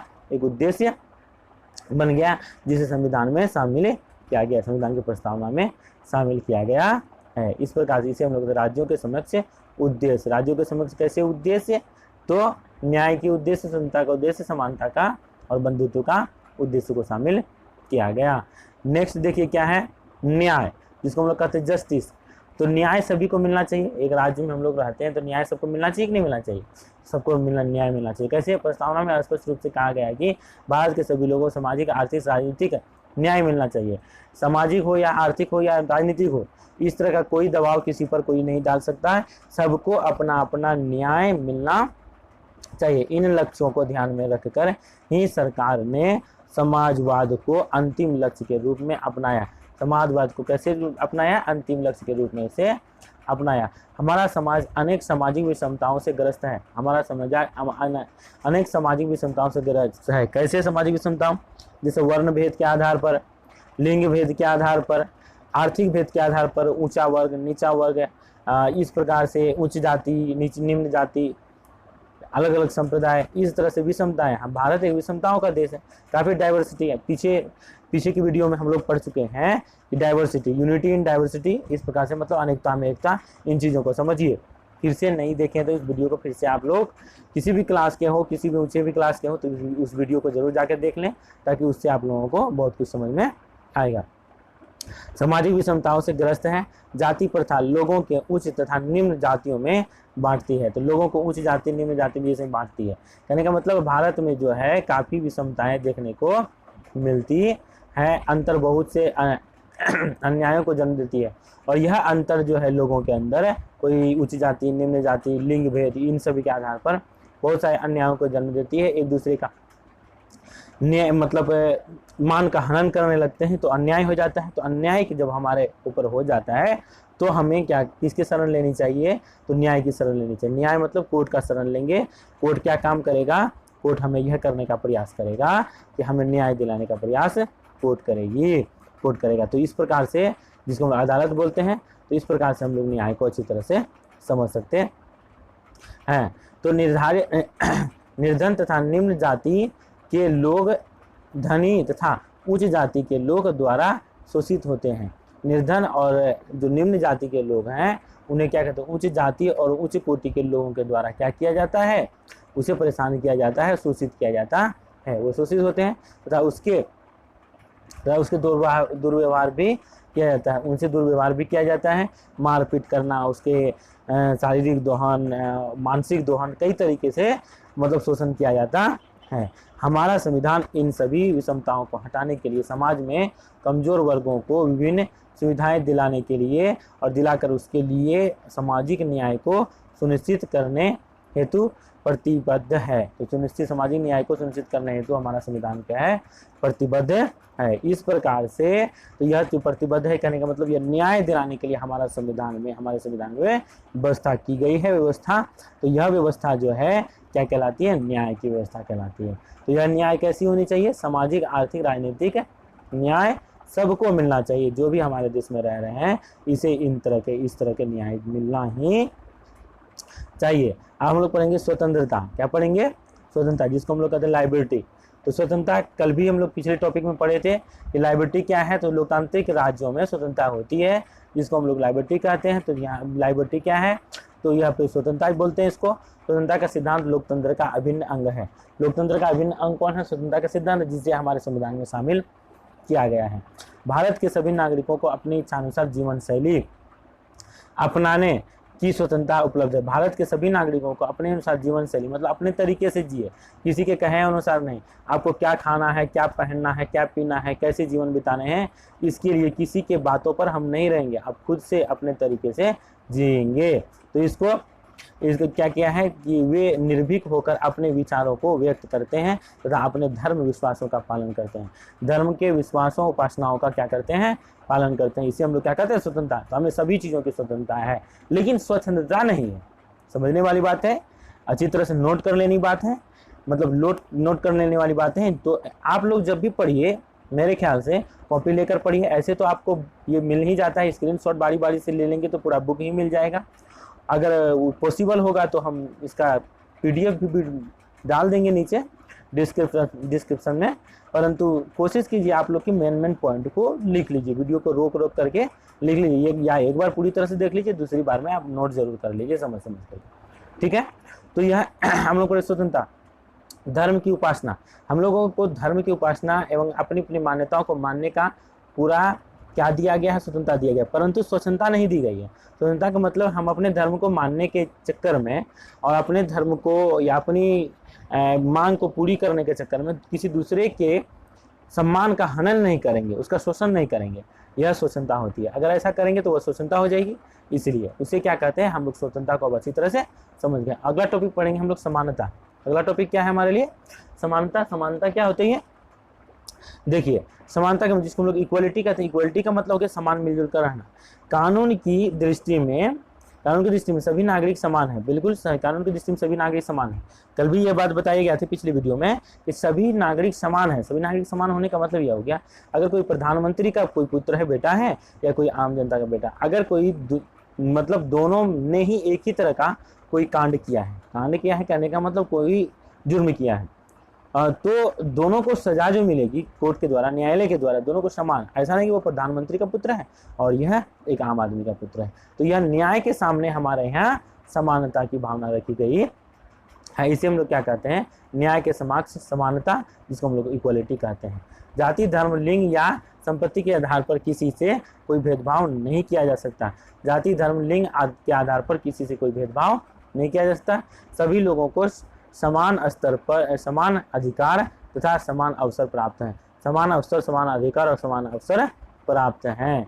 हमारे देश में सभी लोगों को समान अवसर प्राप्त हैं, और तो इस प्रकार से इसे क्या कहते हैं? समानता कहा जाता है। नेक्स्ट है हम लोगों का, जिसको हम लोग कहते हैं बंधुत्व। क्या कहते हैं?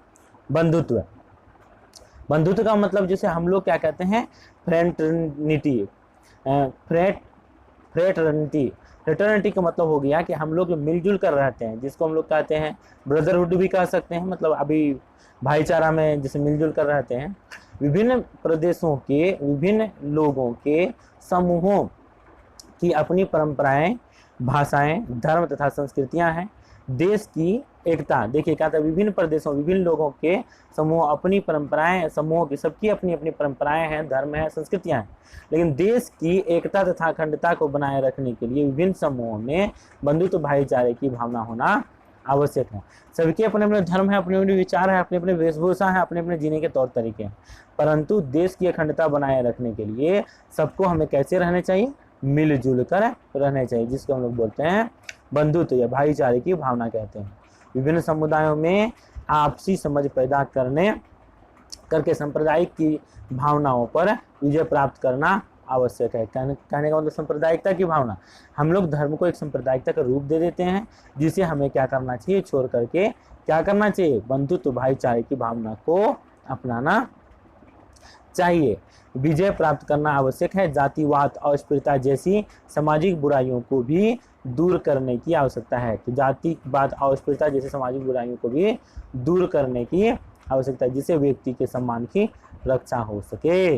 व्यक्ति के सम्मान की से क्या हो सके? रक्षा हो सके। तो इसे हम लोग क्या कहते हैं? बंधुत्व। सभी मनुष्य के सम्मान की, मतलब जितने भी उसकी सम्मान है, सभी मनुष्य जो भी जनता है हमारे, उसके सम्मान की अच्छी तरह से रक्षा हो सके, इसके लिए कौन सा विचार रखा गया है, इसे हम लोग कहते हैं बंधुत्व। कैसे विचार कहते हैं? बंधुत्व का विचार कहते हैं। तो बच्चों आप लोग धैर्य बनाए रखें।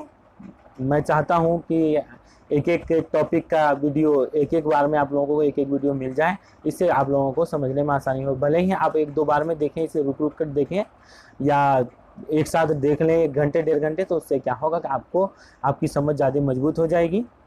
तो इसको एकदम लगे रहें, मतलब थोड़ा धैर्य बनाकर पढ़ें। थोड़ा लंबा वीडियो जरूर हो जाता है, परंतु यह आपके जीवन में सभी जगह कार्य काम देने वाला है, इसीलिए इसे आराम से रुक करके समझने का प्रयास करें। छोड़ छोड़ कर मत देखें, काट काट कर मत देखें, स्किप करके मत देखें, एक तरह मतलब अच्छे तरीके से धैर्य बनाकर देखें। अगला टॉपिक हम लोग पढ़ेंगे मौलिक अधिकार। चलिए मौलिक अधिकार पढ़ते हैं बच्चों। अब हमारा अगला टॉपिक है मौलिक अधिकार। हम लोग अब मौलिक अधिकार पढ़ने जा रहे हैं, जिसको हम लोग कहते हैं फंडामेंटल राइट्स। तो हमारे संविधान में फंडामेंटल राइट्स को शामिल किया गया है। फंडामेंटल राइट्स क्या होते हैं? तो मनुष्य के जीवन में सबको जीने के लिए एक तौर तरीके की आवश्यकता पड़ती है। तो कुछ चीज़ों की मूलभूत तरीके का मतलब मूलभूत आवश्यकताओं की आवश्यकता पड़ती है, मतलब मूलभूत चीज़ों की आवश्यकता होती है, अवसरों की आवश्यकता होती है, जिसे हम लोग क्या कहते हैं, उसको हम लोग कहते हैं मौलिक अधिकार, जिसे हम लोग फंडामेंटल राइट्स कहते हैं। किसी भी देश के नागरिक को, जैसे किसी भी देश के नागरिक को उन्नति और व्यक्तित्व के विकास के लिए वहाँ के अच्छे जीवन की दशाएं होना आवश्यक है, उसके अच्छे जीवन की दशाएं होना आवश्यक है। कुछ मूलभूत आवश्यकताओं के अतिरिक्त हमें अपने विकास के लिए अवसरों की भी आवश्यकता होती है। हमें विकास के अवसरों के लिए अवसरों की भी आवश्यकता होती है। तो ये हमें क्या चाहिए कि मनुष्य को किसी भी समाज में वो रहते हैं तो उसे एक मूलभूत अवसर भी चाहिए और भी कई सारी चीज़ें चाहिए। इसलिए कुछ मूलभूत अधिकार, जिन्हें विशेषाधिकार कहते हैं, लोगों को मिलने चाहिए, जिससे कि उनका जीवन सार्थक बन सके। जीवन कैसा बन सके? सार्थक बन सके। जीवन सार्थक बन सके, जीवन मतलब कि जीने का एक तरीका मिल सके और जो मूलभूत आवश्यकताएं उसकी पूर्ति हो सके। तो इसके लिए जो है संविधान में एक मतलब हमारे फंडामेंटल राइट्स को या मौलिक अधिकार को शामिल किया गया है। मौलिक अधिकार को शामिल किया गया है हमारे संविधान में, तो इसमें बन सके और एक सफल लोकतंत्र के लिए आवश्यक भी है। यह जो मौलिक अधिकार एक सफल लोकतंत्र के लिए आवश्यक भी है। भारतीय संविधान भी अपने नागरिकों को 6 मौलिक अधिकार प्रदान करता है और भारतीय संविधान भी अपने नागरिकों को 6 मौलिक अधिकार प्रदान करता है। ये अधिकार संविधान के अनुच्छेद 3 में वर्णित है। ये सभी अधिकार संविधान के अनुच्छेद 3 में वर्णित है, जिन्हें निम्नलिखित रूप से वर्गीकृत किया गया है। संविधान के इस मौलिक अधिकारों को निम्नलिखित रूप से कुछ नीचे बांटा गया है, उसे हम लोग पढ़ेंगे। जैसे कौन कौन से आधार में बांटा गया है? समानता का अधिकार, कानूनी समता का अधिकार, धर्म की स्वतंत्रता का अधिकार, ये सभी चीज़ों में अलग अलग करके बांटा गया है। तो इसके हम लोग अच्छी तरह से बारी बारी से पढ़ेंगे। तो पहले मौलिक अधिकार को आप समझ लीजिए कि जीवन को जीने के लिए एक तरीके की आवश्यकता पड़ती है, एक मूलभूत चीज़ों की आवश्यकता पड़ती है, और वही मूलभूत आवश्यकताओं की पूर्ति के लिए जो अधिकार दिए गए हैं हमें, उसे हम लोग क्या कहते हैं? मौलिक अधिकार। तो उसमें से 6 हैं। 6 में प्रथम मौलिक अधिकार कौन से हैं? एक सफल लोकतंत्र के लिए समानता का विचार एक आधारभूत स्थिति है। समानता का विचार एक आधारभूत स्थिति है। समानता का विचार आधारभूत स्थिति मतलब कि विचार एकदम समानता का होना चाहिए। समानता का मतलब देश में जितने भी लोग हैं, भारतीय हैं, उसमें जो है सबके सामने समान होने की भावना होनी चाहिए, समान रहने की भावना होनी चाहिए, ऊंच नीच की भावना नहीं होनी चाहिए। भारतीय संविधान 3 प्रकार के समानताओं की गारंटी देता है। कौन से? वैधानिक मतलब कानून के सामने, नागरिक समानता और सामाजिक समानता। ये 3 प्रकार से समानताओं की गारंटी देता है। कौन देता है? तो हमारा भारतीय संविधान। तो इसको हम लोग अब तीनों को अलग अलग करके पढ़ेंगे। पहला है कानून की समानता। कानून की समानता किससे मिली हुई, कैसे होती है कानून की समानता? कानूनी समानता का तात्पर्य यह है कि सभी नागरिक, चाहे वह धनी हो या कोई निर्धन हो, गरीब मतलब कोई गरीब हो या कोई भी अमीर हो, कानून की दृष्टि में समान है। कानून की दृष्टि में सभी कैसे हैं? समान है। कानून धर्म, जाति, पंथ, लिंग, जन्म स्थान या सामाजिक स्तर के आधार पर 2 व्यक्तियों के बीच भेदभाव नहीं करता। कानून कोई भी धर्म, जाति, ऊंच नीच, गरीब अमीर, इसके आधार पर किसी से क्या करता है? भेदभाव नहीं करता। ये कानून का जो है मुख्य बात है, ये कानूनी समानता हम इसको मानते हैं। कानूनी समानता किसे कहते हैं? जब जाति धर्म आदि के लिए जो है आदि के आधार पर किसी को बांटने का प्रयास नहीं किया जाता है, बांटा नहीं जाता है और उसको ऊंच नीच की भावना नहीं दिखाई जाती है। किसी को ऐसे अभी एग्जाम्पल हम बताए थे कि अगर कोई बड़ा आदमी का एक बेटा हो, एक छोटा गरीब का बेटा हो, अगर कोई क्राइम कर लिया है तो दोनों को सजाएं एक प्रकार से मिलती है। तो नागरिक समानता, अब देखिए नागरिक समानता हम लोग पढ़ेंगे, एक कानूनी समानता, दूसरा नागरिक समानता। नागरिक समानता क्या है? इससे आशय यह है कि सभी भारतीय नागरिकों को मत देने, चुनाव लड़ने तथा सरकारी पद प्राप्त करने का अधिकार है। तो यह नागरिक समानता हुआ। नागरिक समानता मतलब जितने भी भारतीय हमारे भारत में रहने वाले हैं सबको क्या करने का अधिकार है? वोट देने का अधिकार है। क्या करने का अधिकार है? वोट देने का अधिकार है और चुनाव लड़ने का भी अधिकार है, सरकारी पद को प्राप्त करने का भी अधिकार है। भारत का प्रत्येक नागरिक जिसके पास किसी भी पद के लिए चुनाव लड़ने की या सरकारी नौकरी करने की उल्लिखित योग्यताएं हैं, बिना किसी भेदभाव के वैसा कर सकता है। संविधान में राज्य द्वारा लोगों को ऐसी पदवियां दिए जाने का निषेध है, मतलब उसको कोई पदवियां दिए जाने का निषेध है जो देश की विषमता पैदा करती है। कोई ऐसी कोई पदवी मतलब दे देते, जैसे उपाधि दे देते हैं, ऐसी कोई उपाधि नहीं दी जाएगी जिससे कि देश में मतभेद पैदा करे, असमानता उत्पन्न करे। तो वैसी पदवियां क्या कर ली जाती है? छीन ली जाती है। वैसी पदवियां किसी को नहीं दी जाती है और प्रत्येक नागरिक को यह अधिकार मिला है नागरिक समानता के आधार पर कि जिसके पास जो योग्यता है उसके आधार पर उसे काम मिलेगा, उसे सम्मान मिलेगा। इसको हम लोग क्या कहेंगे? नागरिक समानता कहेंगे। तो किंतु भारत रत्न, पद्म भूषण, पद्मश्री आदि सम्मान इसके अपवाद हैं। ये पुरस्कार किसी भी क्षेत्र में विशिष्ट योगदान के लिए दिया जाता है। ये पुरस्कार ऐसे हैं जो किसी भी क्षेत्र में योगदान के लिए दिया जाता है। इससे किसी का जो है द्वेष उत्पन्न नहीं होता है, समस्या उत्पन्न नहीं होती है, नागरिक समानता सबकी बनी हुई रहती है। आगे हम लोग पढ़ेंगे सामाजिक समानता। तो सामाजिक समानता किसे कहते हैं? यहाँ लिखिए, सामाजिक समानता का अभिप्राय यह है कि भारत में नागरिकों को शिक्षा, रोजगार तथा जीवन में प्रगति के लिए शिक्षा, रोजगार और जीवन में प्रगति के समान अवसर प्रदान किए जाए। इससे क्या कहते हैं हम लोग? क्या कहते हैं? यह हमारा जो है सामाजिक समानता माना जाता है। तो सामाजिक समानता में क्या मतलब है? कि सभी को एक जैसे अवसर प्रदान किए जा सके और वह अपने सामाजिक जीवन को अच्छी तरह से व्यतीत कर सके। जैसे अनुसूचित जातियां, अनुसूचित जनजातियां तथा पिछड़ी जातियों को शिक्षा तथा रोजगार में आरक्षण के रूप में विशेष संरक्षण प्रदान किए गए हैं। शिक्षा और रोजगार में आरक्षण के रूप में विशेष संरक्षण प्रदान किए गए। तो किस कैसे? अनुसूचित जाति, अनुसूचित जनजाति ऐसी जातियां हैं जिसको कि पहले के हमारे पूर्वज प्राचीन काल में से ही ऐसा हो गया था कि इसे ऊंच नीच का भावना इस समय था, वर्गों में समाज बटे हुए थे। अनुसूचित जाति, अनुसूचित जनजातियों को अच्छे तरीके से नहीं देखा जाता था, सम्मान उसको समाज में नहीं मिलता था। इसके लिए समाज में ऐसी व्यवस्था की गई, हमारे संविधान में ऐसी व्यवस्था की गई कि उन्हें भी संरक्षण प्रदान किए जा सके और उनको क्या कर सकते हैं? उनको समाज के अन्य वर्गों के समकक्ष लाने का भी प्रयास किया गया है। और अस्पृश्यता, जिसको हम लोग कहते हैं छुआछूत को, जो सदियों से समाज के लिए अभिशाप रही है, मानव के विरुद्ध अपराध घोषित कर दिया गया। मानव में अगर छुआछूत की भावना आ गई, उसे क्या माना जाता है? अपराध कहा जाता है। मतलब वह किसी को छुआछूत आदि की विचार को कहीं फैलाना नहीं है। इसलिए कोई भी व्यक्ति यदि किसी रूप में अस्पृश्यता का व्यवहार करता है तो वह कानून के द्वारा क्या है? दंडनीय है। मतलब उसे कानून दंड दे सकता है कि मतलब यह अगर कोई छुआछूत की भावना या कोई भी विषमता वाली भावना को अगर कोई फैला रहा है, कानून उसे दंड देने का काम करता है।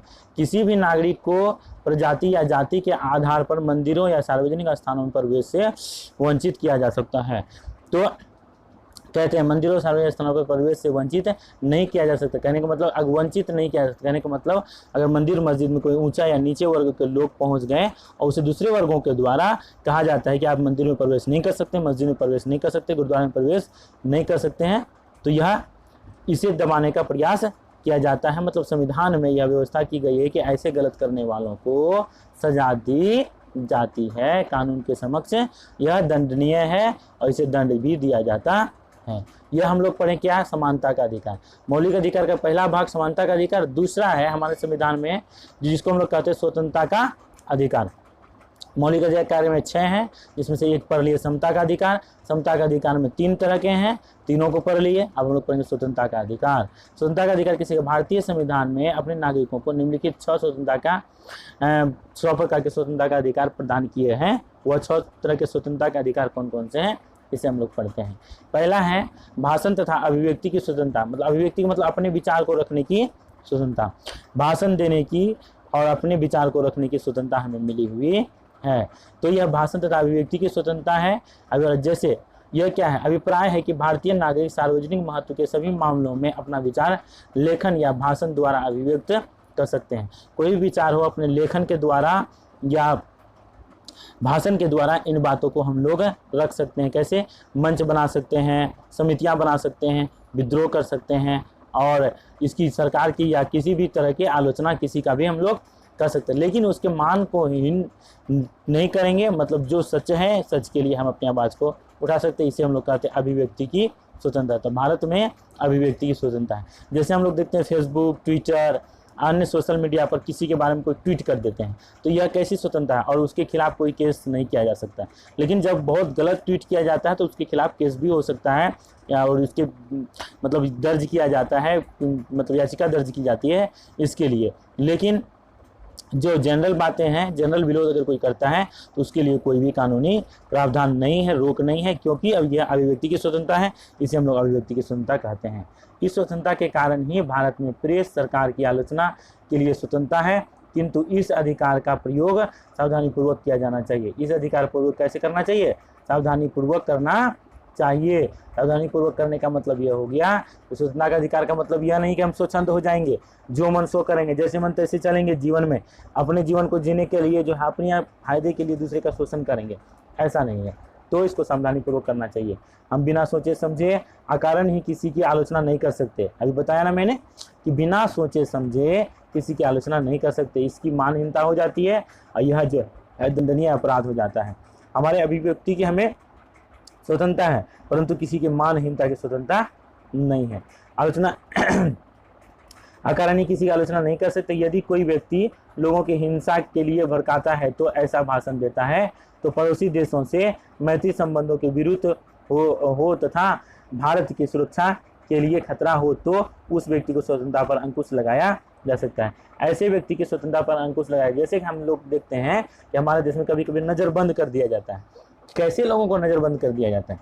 वे लोग जो सांप्रदायिक दंगे फैलाने का काम करते हैं, शत्रु देशों से संबंध रखते हैं या भड़काऊ भाषण देते हैं, तो ऐसे लोगों की स्वतंत्रता खत्म कर दी जाती है, उसे नज़रबंद कर दिया जाता है या तो गिरफ्तार कर लिया जाता है। तो अभिव्यक्ति की स्वतंत्रता है हमें, परंतु कैसे अभिव्यक्ति की स्वतंत्रता है? जो न्याय संगत हो, बिना मतलब के, बिना कोई तौर तरीके का जिस पर अंकुश नहीं लगाना चाहिए उस पर भी अगर हम अंकुश लगा देते हैं, उसके खिलाफ भी कुछ बोल दे देते हैं, तो वह स्वतंत्रता हमारी छीन ली जाती है और सरकार द्वारा यह कानून का प्रावधान हो जाता है और कानूनन जुर्म होता है जिसकी सजा हमें मिल सकती है। तो इस चीज़ को समझ गए आप लोग, भाषण तथा अभिव्यक्ति की स्वतंत्रता। अब नेक्स्ट है शांतिपूर्वक बिना शस्त्र एकत्रित होने की स्वतंत्रता। और हमें यह भी स्वतंत्रता है कि अगर हम कोई मीटिंग करते हैं, कोई भी संगठन बनाते हैं, कोई भी सभा करते हैं, तो उस सभा में बिना शस्त्र के बहुत सारे लोगों को बुला सकते हैं और एकत्रित हो सकते हैं, भाषणबाजी कर सकते हैं, कोई भी व्यक्ति रख सकते हैं, विचार रख सकते हैं। परंतु जब अगर हम लोग ऐसा संगठन बनाएं और सभा करें, उसमें लोग हथियार के साथ आ जाएं, सांप्रदायिक दंगे फैलाने का काम करें, मार पीट फसाद फैलाने का काम करें, तो उसे उस सिचुएशन में हमारी यह स्वतंत्रता को सरकार द्वारा, संविधान के द्वारा छीन ली जाती है। लेकिन शांतिपूर्वक तरीके से अगर रहें तो यह ठीक है, यह शांतिपूर्वक बिना शस्त्र के एकत्रित होने की स्वतंत्रता है। से देखिए, स्वतंत्रता से यह इस प्रकार की स्वतंत्रता से अभिप्राय यह है कि भारत के नागरिक सार्वजनिक सभा कर सकते हैं। भारत के नागरिक कैसी सभा कर सकते हैं? सार्वजनिक सभा कर सकते हैं, बिना शस्त्र या हिंसा पूर्ण कृत्यों को जुलूस निकाल सकते हैं, किंतु सामान्य कानून तथा व्यवस्था बनाए रखने के लिए इस अधिकार से प्रयोग पर उचित अंकुश लगाया जा सकता है। इस अधिकार के प्रयोग पर क्या लगे? उचित अंकुश लगाया जा सकता है।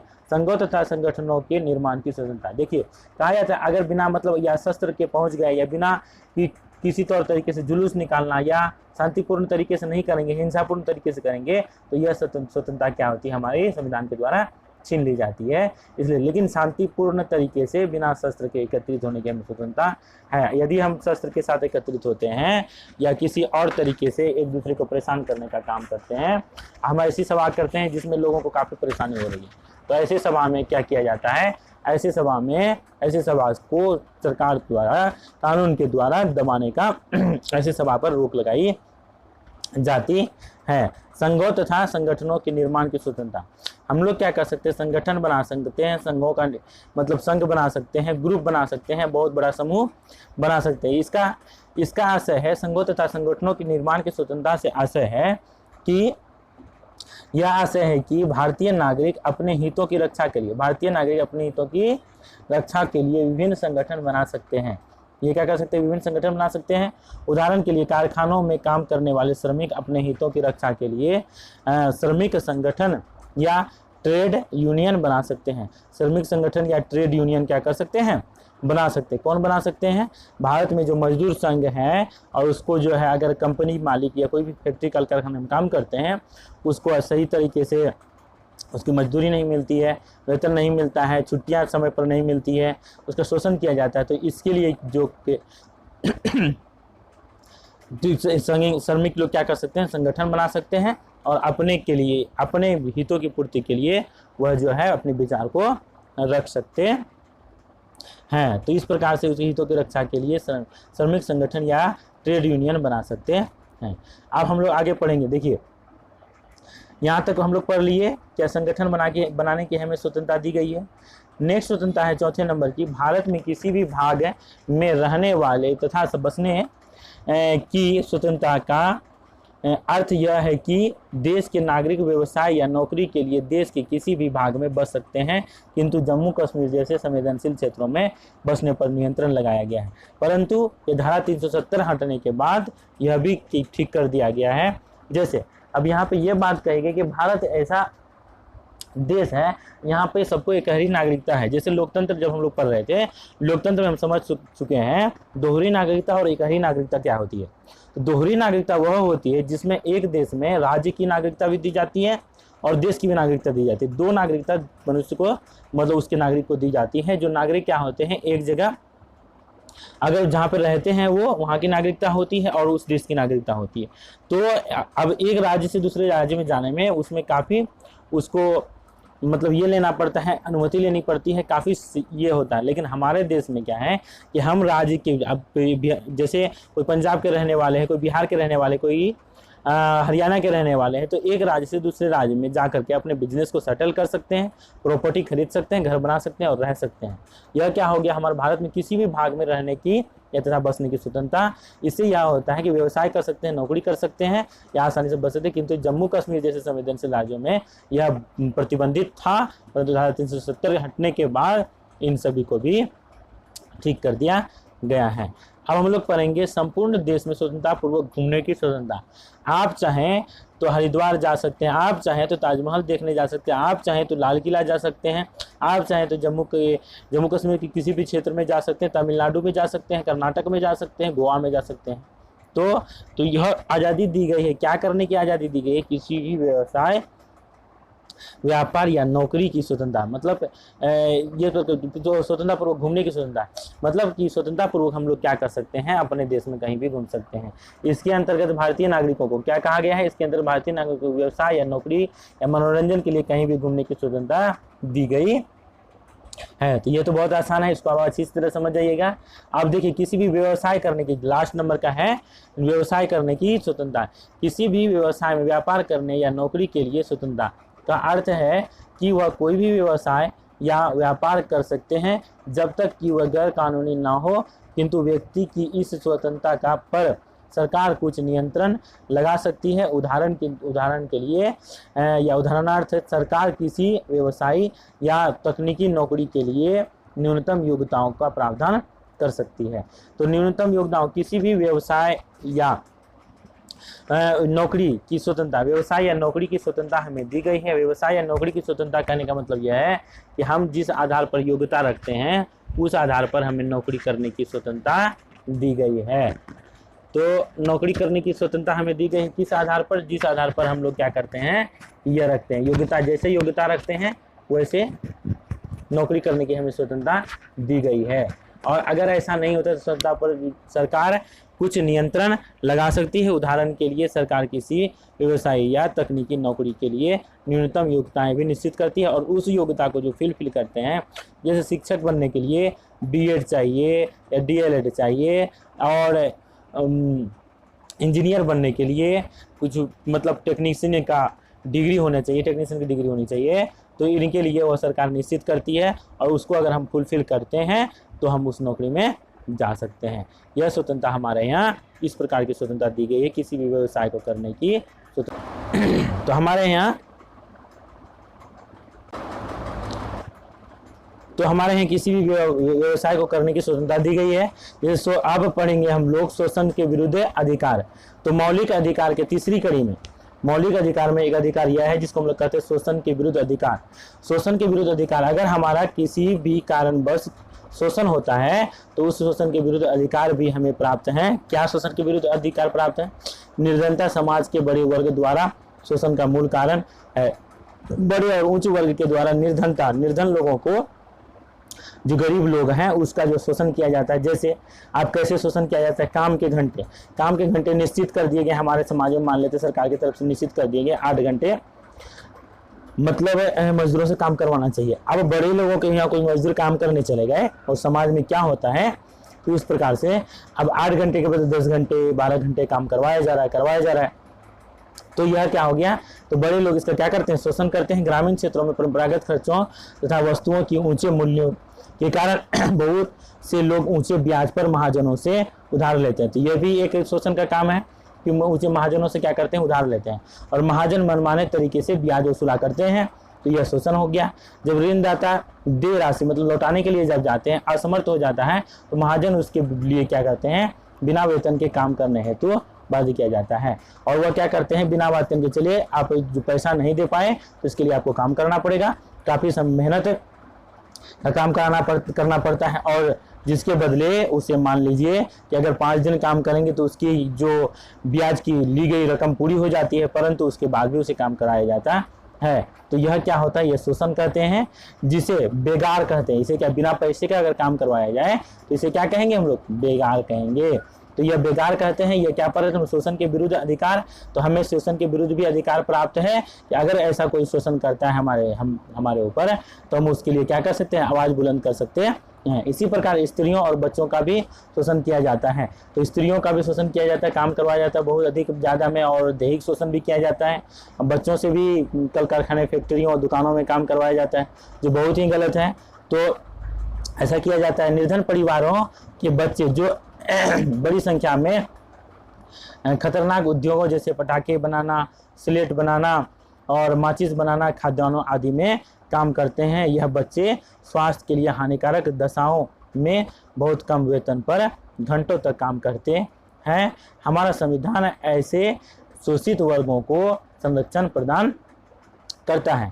तो ऐसे शोषित वर्गों को हमारा संविधान क्या प्रदान करता है, संरक्षण प्रदान करता है। क्योंकि अगर ऐसा नहीं हुआ तो हमारे देश में जैसे माचिस बनाना का काम है, कल कारखाने में, जहरीले फैक्ट्रियों में काम करना, और बच्चे जब काम करेंगे उसका स्वास्थ्य खराब हो जाएगा और उसके इस कारणों से मृत्यु भी हो सकती है। तो इस प्रकार से हमारे संविधान में सरकार का यह कर्तव्य होता है, संविधान का यह कर्तव्य है कि ऐसे लोगों की सुरक्षा करना हमारा मौलिक अधिकार में शामिल करना होता है, और मौलिक अधिकार में ही ऐसे लोगों की सुरक्षा की जाती है।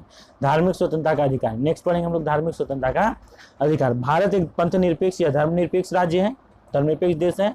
तो इसमें सभी धर्मों के लोग रहते हैं, और जब सभी धर्मों के लोग रहते हैं तो सभी धर्मों को अच्छी तरह से पालन कर सके, उसको वह अपने जीवन का धर्मों का निर्वाह कर सके, इसलिए स्वतंत्रता का अधिकार, धार्मिक स्वतंत्रता का भी अधिकार दिया गया है हमारे यहाँ। तो कैसी धार्मिक स्वतंत्रता का अधिकार है, देखिए धार्मिक स्वतंत्रता कौन कौन से हैं।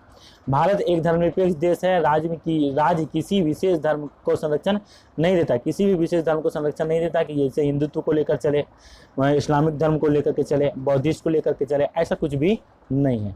यहाँ पे सभी धर्मों के लोग रहते हैं, सभी को समान अधिकार दिए गए हैं।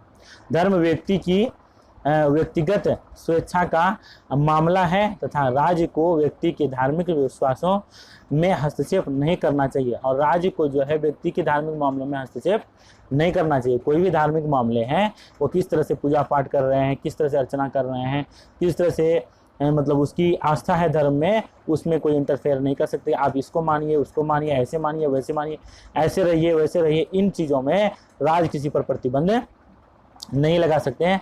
हमारा संविधान अपने नागरिकों को अपनी पसंद के किसी भी धर्म का मानने, मतलब हमारा संविधान जो किसी भी धर्म का मानने, अपनाने तथा प्रचार करने की स्वतंत्रता प्रदान करता है और किसी भी धर्म को मानने, उसको अपनाने का स्वतंत्रता प्रदान करता है। सभी नागरिक अपनी धार्मिक तथा चैरिटेबल संस्थाओं का प्रबंधन करने के लिए स्वतंत्र हैं। चैरिटेबल मतलब जैसे हम लोग संस्था बनाते हैं, ट्रस्ट बनाते हैं धर्म के आधार पर, मंदिर के नाम पे या मस्जिद के नाम पर, गुरुद्वारे के नाम पे, तो वे ट्रस्ट बना सकते हैं, चैरिटेबल संस्था बना सकते हैं जहाँ पे डोनेशन किया जाए, दान किया जाए और उस दान से उस धर्म को आगे बढ़ाने का प्रयास किया जाए। धर्म को बढ़ाने के लिए स्वतंत्रता हमें मिली हुई है, यह होता है धार्मिक स्वतंत्रता का अधिकार। विभिन्न धार्मिक समुदाय अपनी शैक्षिक संस्थाओं की स्थापना कर सकते हैं।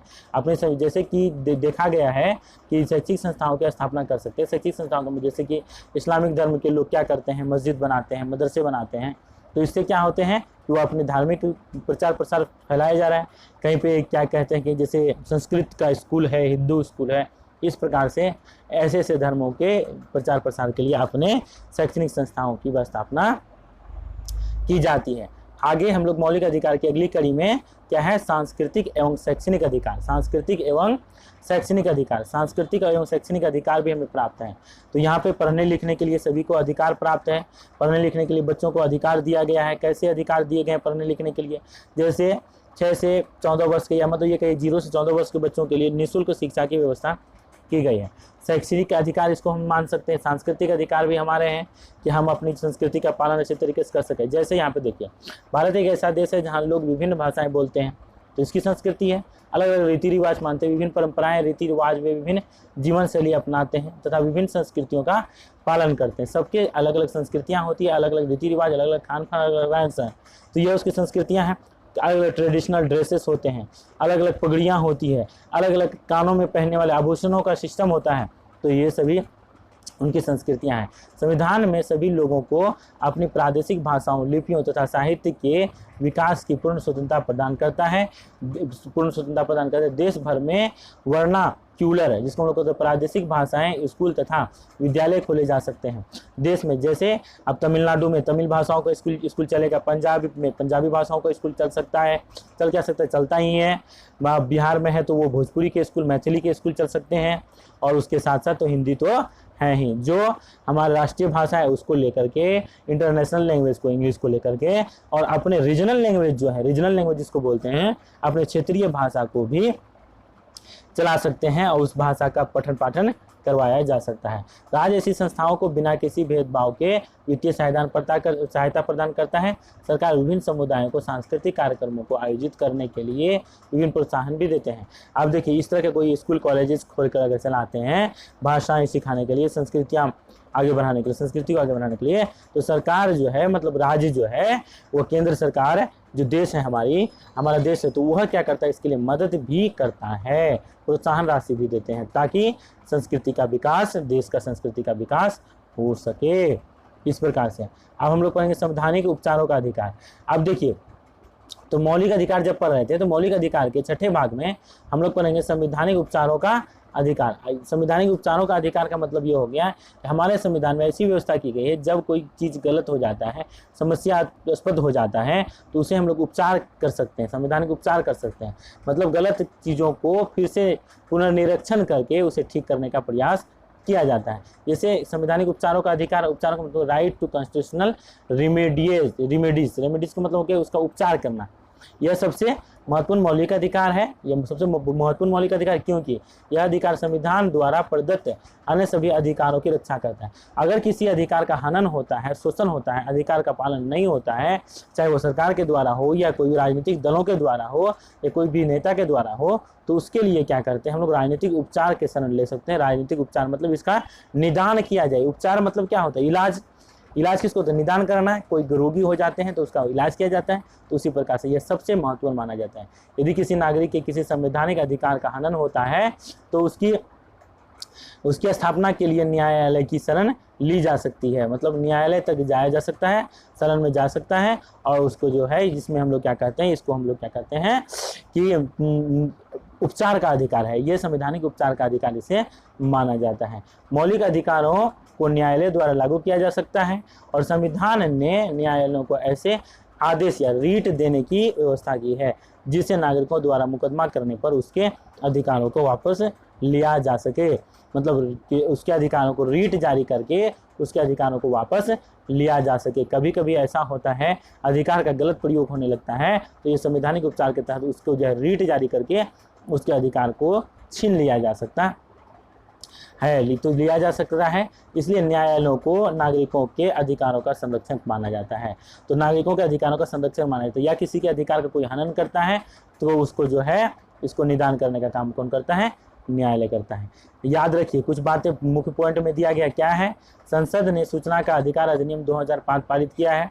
2005 में क्या पारित किया? सूचना का अधिकार, राइट टू इंफॉर्मेशन, RTI जिसको बोलते हैं, किया जाए, जिसमें 15 जून 2005 को राष्ट्रपति की स्वीकृति मिल गई थी तथा सरकारी गजट में इसकी सूचना 21 जून 2005 को दी गई। यह अधिनियम कानून लोगों के लंबे संघर्ष के बाद बनाया गया।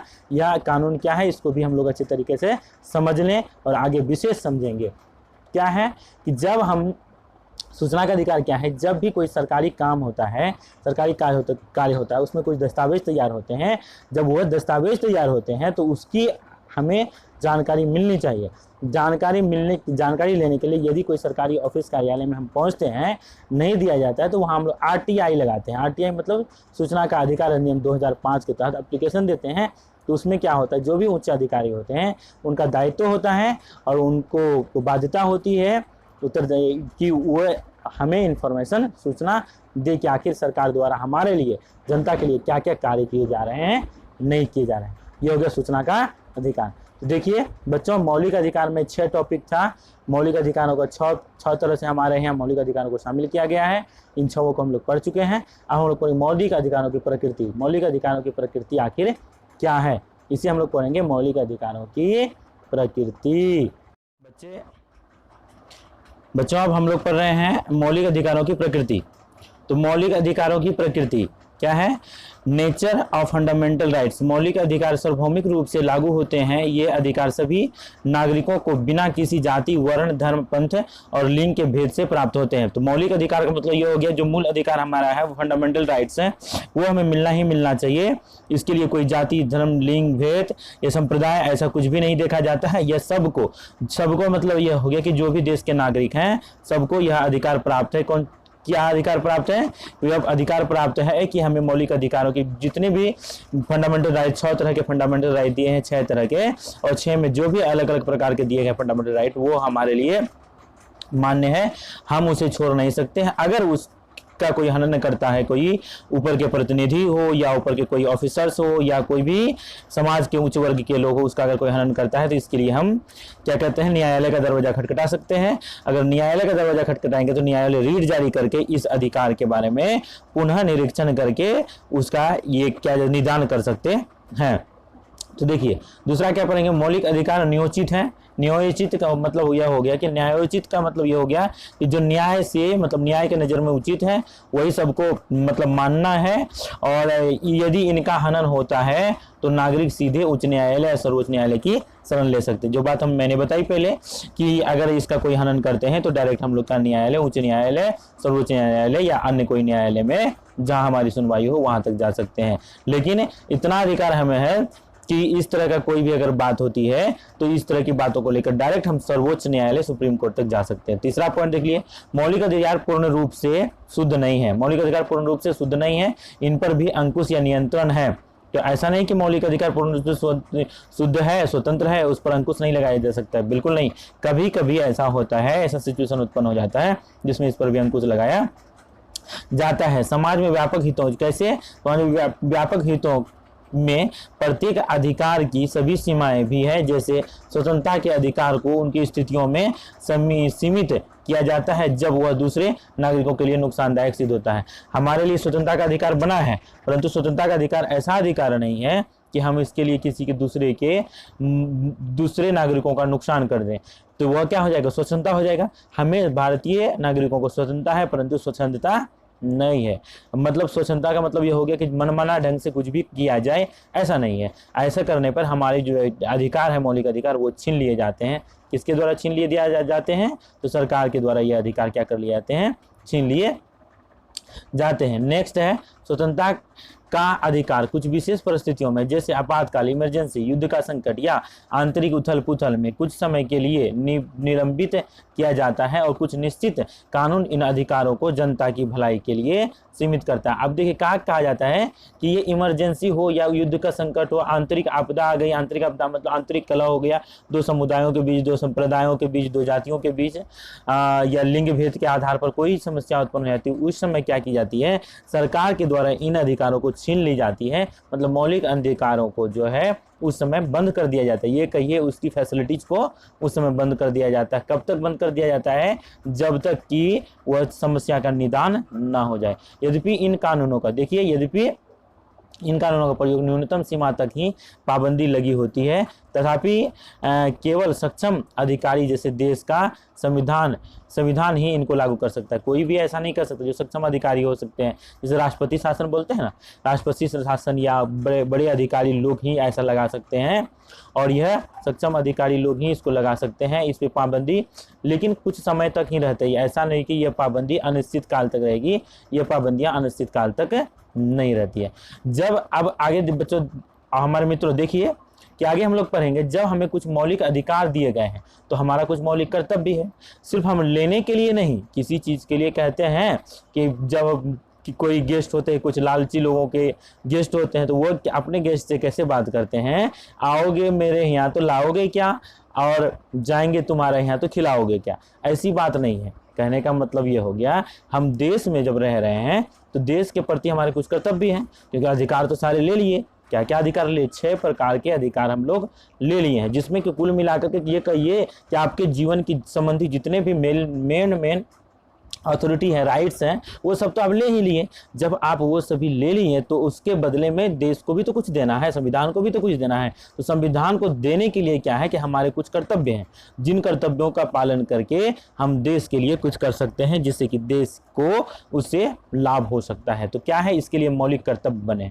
मौलिक कर्तव्य क्या है? लोकतांत्रिक व्यवस्था तब तक सफल नहीं हो सकती है जब तक कि नागरिकों के अधिकारों और कर्तव्यों में संतुलन स्थापित ना हो।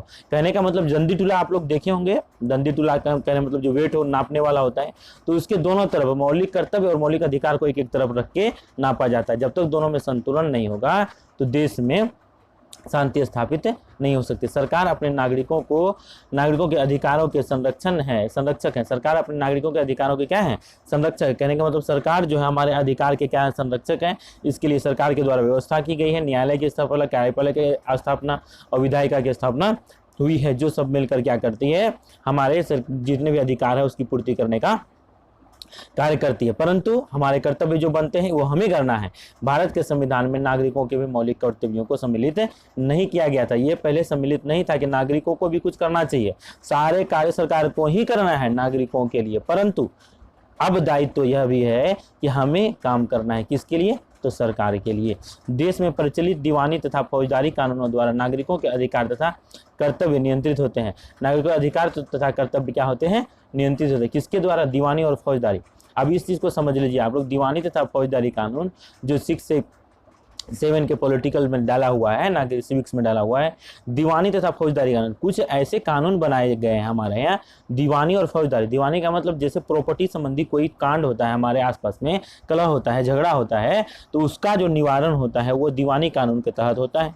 दीवानी का मतलब जो कहने मतलब प्रॉपर्टी संबंधित। लेकिन जब कोई क्राइम हो जाता है, क्राइम का मतलब हो गया मार पीट, फसाद, छीन झपट, डकैती, ऐसा कुछ हो जाता है, तो उस समय जो कानून का सब हम लोगों को मदद लेते हैं वह कानून होता है फौजदारी। तो इसके लिए जो है दीवानी और फौजदारी कानूनों के द्वारा जो है अधिकार और कर्तव्यों का क्या किया जाता है? नियंत्रण किया जाता है, जिससे कि मतलब हमारे संविधान में कोई उथल पुथल उत्पन्न ना हो सके। संविधान के 42वें संशोधन 1976 के द्वारा संविधान में मौलिक कर्तव्यों को जोड़ा गया। अब मोस्ट इंपोर्टेंट क्वेश्चन आ जाता है आपका कि मौलिक कर्तव्यों को संविधान में कब जोड़ा गया। तो मौलिक कर्तव्यों को संविधान में 42वें संविधान संशोधन 1976 में संविधान में जोड़ा गया। और यह 42वें संविधान संशोधन में क्या किया गया कि जब 1976 में 42वें संविधान संशोधन हुआ तो सोचा गया, उस समय निर्णय लिया गया कि एक मौलिक कर्तव्य को भी, मतलब कुछ मौलिक कर्तव्यों को भी संविधान में जोड़ देना चाहिए, जिससे क्या हो सकता है कि नागरिकों का भी अपना एक कुछ कर्तव्य होगा कि देश के लिए, संविधान के लिए हमें क्या करना चाहिए। संविधान में नागरिकों के निम्नलिखित कर्तव्य उल्लिखित हैं।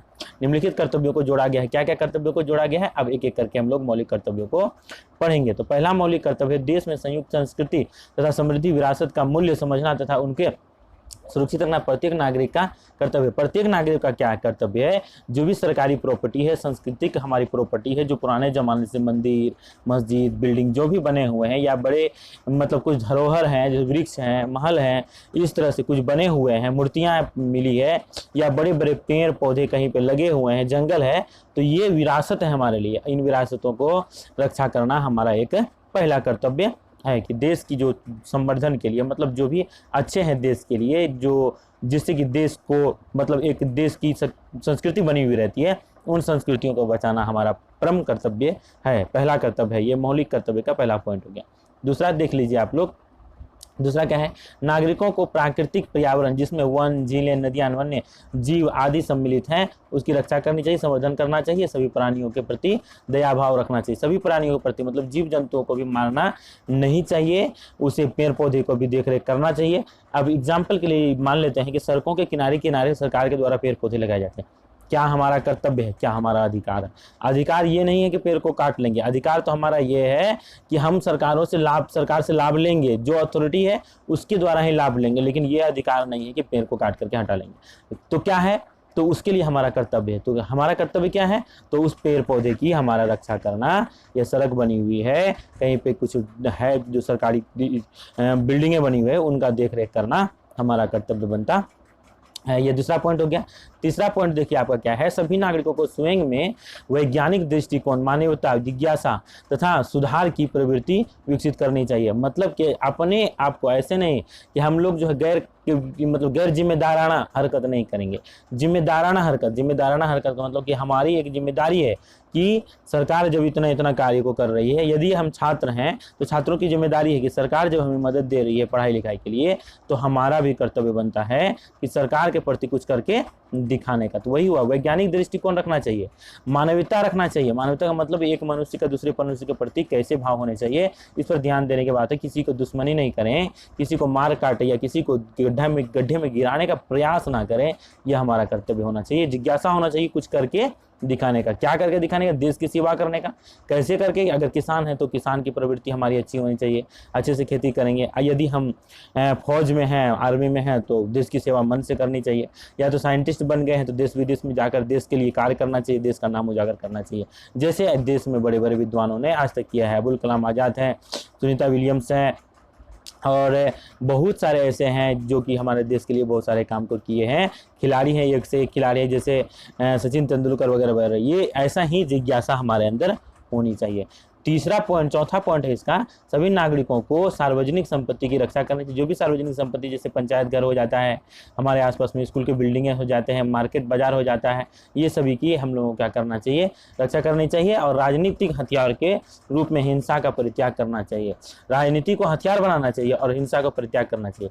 ये नहीं किसी चीज़ की मांग की पूर्ति करनी, हमें तो हथियार उठा लिया और मारपीट फसाद शुरू कर दिया, नहीं, उनको खत्म करके राजनीतिक हथियार बनाना चाहिए, राजनीतिक हथियार को अपनाना चाहिए। मतलब जैसे कि कैसे राजनीतिक हथियार को, एक तरीका होता है, कानूनी तौर तरीका को अपना करके ही हमें अपनी मांगों की पूर्ति करनी चाहिए। नेक्स्ट है, सभी नागरिकों को व्यक्तिगत तथा सामूहिक क्रियाकलापों में उत्कृष्टता हासिल करने का प्रयास करना चाहिए, जिससे राष्ट्र की लगातार उन्नति हो सके, ऊंची उपलब्धियां प्राप्त हो सके। अब मान लेते हैं कि एक बच्चों के लिए कहा जा रहा है, फिर हम मित्रों के लिए भी बताएंगे। जैसे बच्चों के लिए, अगर बच्चे हैं तो बच्चों को खेल कूद या कोई भी सामूहिक क्रियाकलाप होता है, जिससे क्या होता है कि वो आगे बढ़ेंगे। वो अगर खेल कूद में आगे निकल जाते हैं तो देश विदेश में जाकर देश का नाम रोशन करेंगे कि नहीं करेंगे, अन्य सभी देशों में। तो ऐसा करना चाहिए। या हमारे युवा मित्र हैं तो युवा मित्र क्या करना चाहिए, ऐसी पढ़ाई करनी चाहिए, ऐसा सामूहिक क्रियाकलाप में भाग लेना चाहिए जिससे कि देश का नाम आगे रोशन हो और देश को ऊंची ऊंची उपलब्धियां प्राप्त हो सके। क्या उपलब्धियां प्राप्त कर, जैसे चंद्रयान 2, मंगलयान, ये सभी क्या है, देश के लिए उपलब्धियां हैं कि नहीं। जब तक हम सामूहिक क्रियाकलाप में भाग नहीं लेंगे तो अकेले काम करने का तो है नहीं कि अकेले हम मंगल पे चले जाएंगे मंगलयान लेके, चंद्रयान पे चले चांद पे चले जाएंगे चंद्रयान लेके, नहीं, ऐसा नहीं हो सकता है। इसीलिए हम लोगों को सामूहिक क्रियाकलाप की भावना हमारे अंदर होनी चाहिए। तो ये कहाँ से आएगी, खेल कूद और सामूहिक बैठक है, मतलब जहाँ पे मिलजुल कर लोग कार्य करते हैं, ऐसी भावना हमारे अंदर होनी चाहिए। छठा पॉइंट हम लोग पढ़ेंगे। छठा पॉइंट में देखिए, प्रत्येक नागरिक को संविधान और उसके आदर्श तथा संबंधित संस्थाओं जैसे राष्ट्रध्वज, राष्ट्रगान और का सम्मान करना चाहिए। तो हमारा यह भी कर्तव्य है, यह भी कर्तव्य नहीं, यही मूल कर्तव्य है, ये कहिए कि जो भी हमारे राष्ट्रीय जो प्रतीक हैं, राष्ट्रीय जैसे राष्ट्रीय ध्वज, राष्ट्रीय संस्थाएं जो भी है उसका सम्मान करना चाहिए, कानून का सम्मान करना चाहिए, कानूनी लोगों का सम्मान करना चाहिए। और जैसे हमारे कहते हैं कि अधिकारी गण होते हैं, फौज में हैं, जो उन लोगों का हमारा सम्मान, हमें सम्मान करना चाहिए। नेक्स्ट पॉइंट है हमारे लिए, देखिए नेक्स्ट पॉइंट है सातवां पॉइंट। सातवां पॉइंट क्या कह रहा है, सातवां पॉइंट में है व्यक्तियों को उन आदर्शों का सम्मान तथा उनका अनुसरण करना चाहिए जिन्होंने हमारी स्वतंत्रता के लिए राष्ट्रीय संघर्ष को प्रेरित किया था। वे आदर्श क्या, समता का अधिकार, बंधुत्व का अधिकार, उसको हमें मानना चाहिए।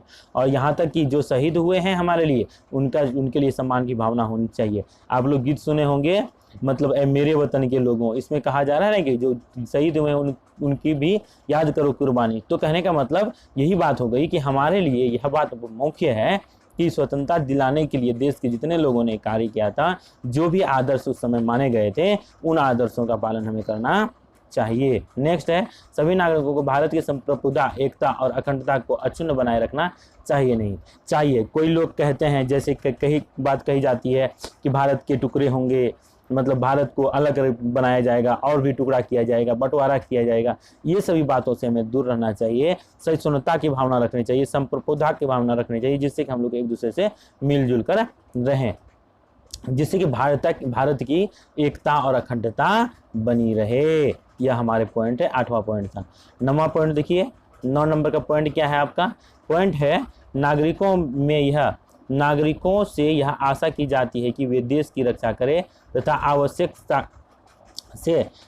के समय राष्ट्र की सेवा करें, आवश्यकता के समय राष्ट्र की सेवा करें। यदि किसी तरह से देश की सेवा करने का आपको मौका मिले, चाहे वो नागरिक हो, यदि एग्जाम्पल के लिए मान लेते हैं, ऐसा तो नहीं होता है कभी, लेकिन मान लेते हैं यदि फौज में ऐसी समस्या उत्पन्न हो गई कभी कि देश के अन्य युवाओं को, जो गांव में रहते हैं, शहरों में रहते हैं, हजारों युवाओं की आवश्यकता पड़ गई कि हथियार लो और चलो बॉर्डर पे लड़ाई करते हैं। किससे लड़ाई करते हैं, हमारे दुश्मन देशों से लड़ाई करते हैं। क्यों, तभी देश को बचाने की आवश्यकता है। ये तो बस एक एग्जाम्पल है। इसी तरह से अन्य सारे कार्य भी हो सकते हैं, बहुत सारे कार्य भी हो सकते हैं जिससे देश की रक्षा करने का हमें मौका मिले। तो उस समय क्या करना चाहिए, हमें जरा सा भी स्वार्थ नहीं करना चाहिए और देश के लिए, राष्ट्र की सेवा करने का जब मौका मिले, तो चाहे जिस तरह से आप किसान हैं तो किसानी कर सकते हैं, आप छात्र हैं तो छात्र बनकर सेवा कर सकते हैं, या आप किसी पोस्ट पे हैं, किसी पद पे हैं, तो वह पद पर रह के सेवा कर सकते हैं। यही आपका सबसे बड़ा कर्तव्य है, देश की सेवा करने का मौका इससे बेहतर नहीं मिल सकता है। अगर हम लोगों को आपको नहीं मिलता है तो मिले कभी तो कभी उससे पीछे नहीं हटना है, यही हमारा कर्तव्य है। सभी नागरिकों का यह पवित्र कर्तव्य है कि वे देश की संपूर्ण जनता में समरसता और भाईचारा को बनाए रखें। समरसता और भाईचारा को क्या करते रखें, बनाए रखें। समरसता और भाईचारे का मतलब यह हो गया मिलजुल कर रहे, समरसता बनाए रखें, जिससे क्या हो कि समरसता और भाईचारे को बनाने से क्या होगा कि हम लोग जो आपस में, मतलब कभी ऐसी समस्या उत्पन्न नहीं होगी जिससे हम लोग मर जाएं, कट जाएं, लड़ जाएं, इस तरह से। तो ये क्या बनाए कर रखना है, हम लोगों को समरसता बनाए रखना है। तो समरसता। अब अगला टॉपिक है, देखिए क्या कहते हैं, सीमांत समुदायों के अधिकारों की प्राप्ति के लिए प्रयास, जिसको हम लोग effort for the marginalised communities to realise their rights, कहते हैं कि सीमांत समुदायों के, मतलब कुछ समुदाय ऐसे हैं तो अधिकारों की प्राप्ति के लिए प्रयास। तो जो ऐसे वंचित लोग हैं जो एक किनारे पर है, समाज के एक कगार पर हैं, किए हैं क्या वास्तविक रूप से प्रयास किए हैं? इन समुदायों में अनुसूचित जातियां, अनुसूचित जनजातियां तथा अन्य पिछड़ा जातियां सम्मिलित है। इनके लिए काफ़ी व्यवस्था की है, काफ़ी सारे व्यवस्था किए हैं। क्या किए हैं? सरकार पूर्ण रूप से प्रयास किए हैं। किसके लिए? अनुसूचित जातियां, अनुसूचित जनजातियों की सबकी हितों की रक्षा हो, ताकि वे लोग भी पिछड़े ना रह सके, उसे भी सरकारी सारी सुविधाएं मिल सके।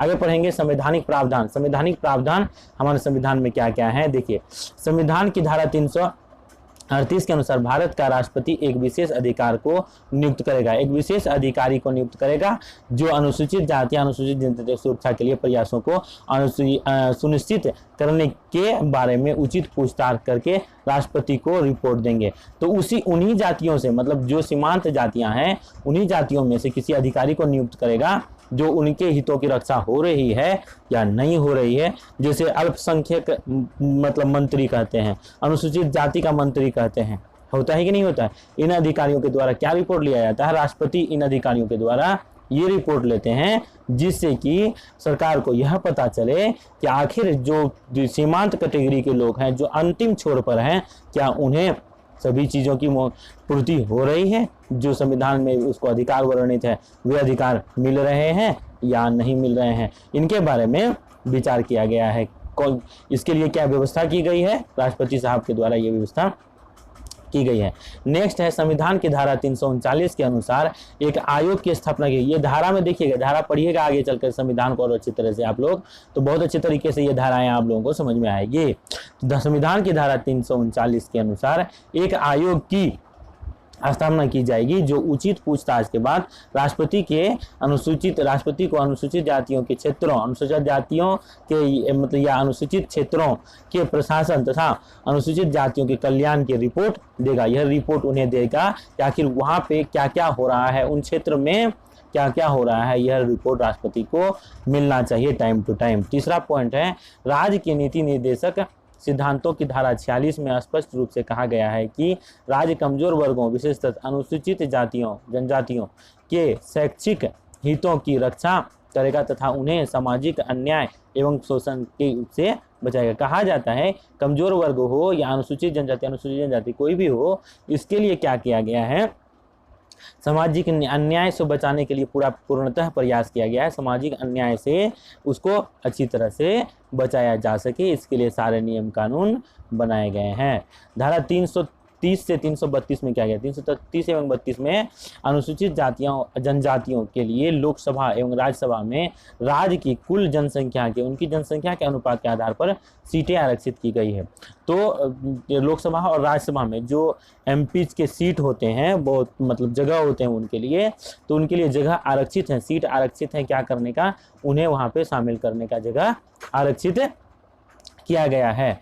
नेक्स्ट है पांचवा नंबर में भारतीय संविधान की धारा 15(1) के अनुसार धर्म, प्रजाति, लिंग, जाति या जन्मस्थान के आधार पर कोई भेदभाव नहीं किया जाएगा, किंतु यदि पिछड़े वर्गों, अब कहा जाता है किंतु यदि अगर पिछड़े वर्गों के लिए कोई तो भेदभाव नहीं किया जाएगा, पिछड़े वर्गों अर्थात अनुसूचित जातियों, जनजातियों के लिए कोई विशेष प्रावधान किया जाता है तो वह भेदभाव नहीं कहलाएगा। अगर देखिए, पहले तो हम लोग ये पढ़ चुके हैं कि संविधान में ऐसी कोई व्यवस्था नहीं है कि जातियों के आधार पर भेदभाव किया जाए, किसी को विशेष अधिकार दिया जाए और किसी को कुछ भी अधिकार नहीं दिया जाए।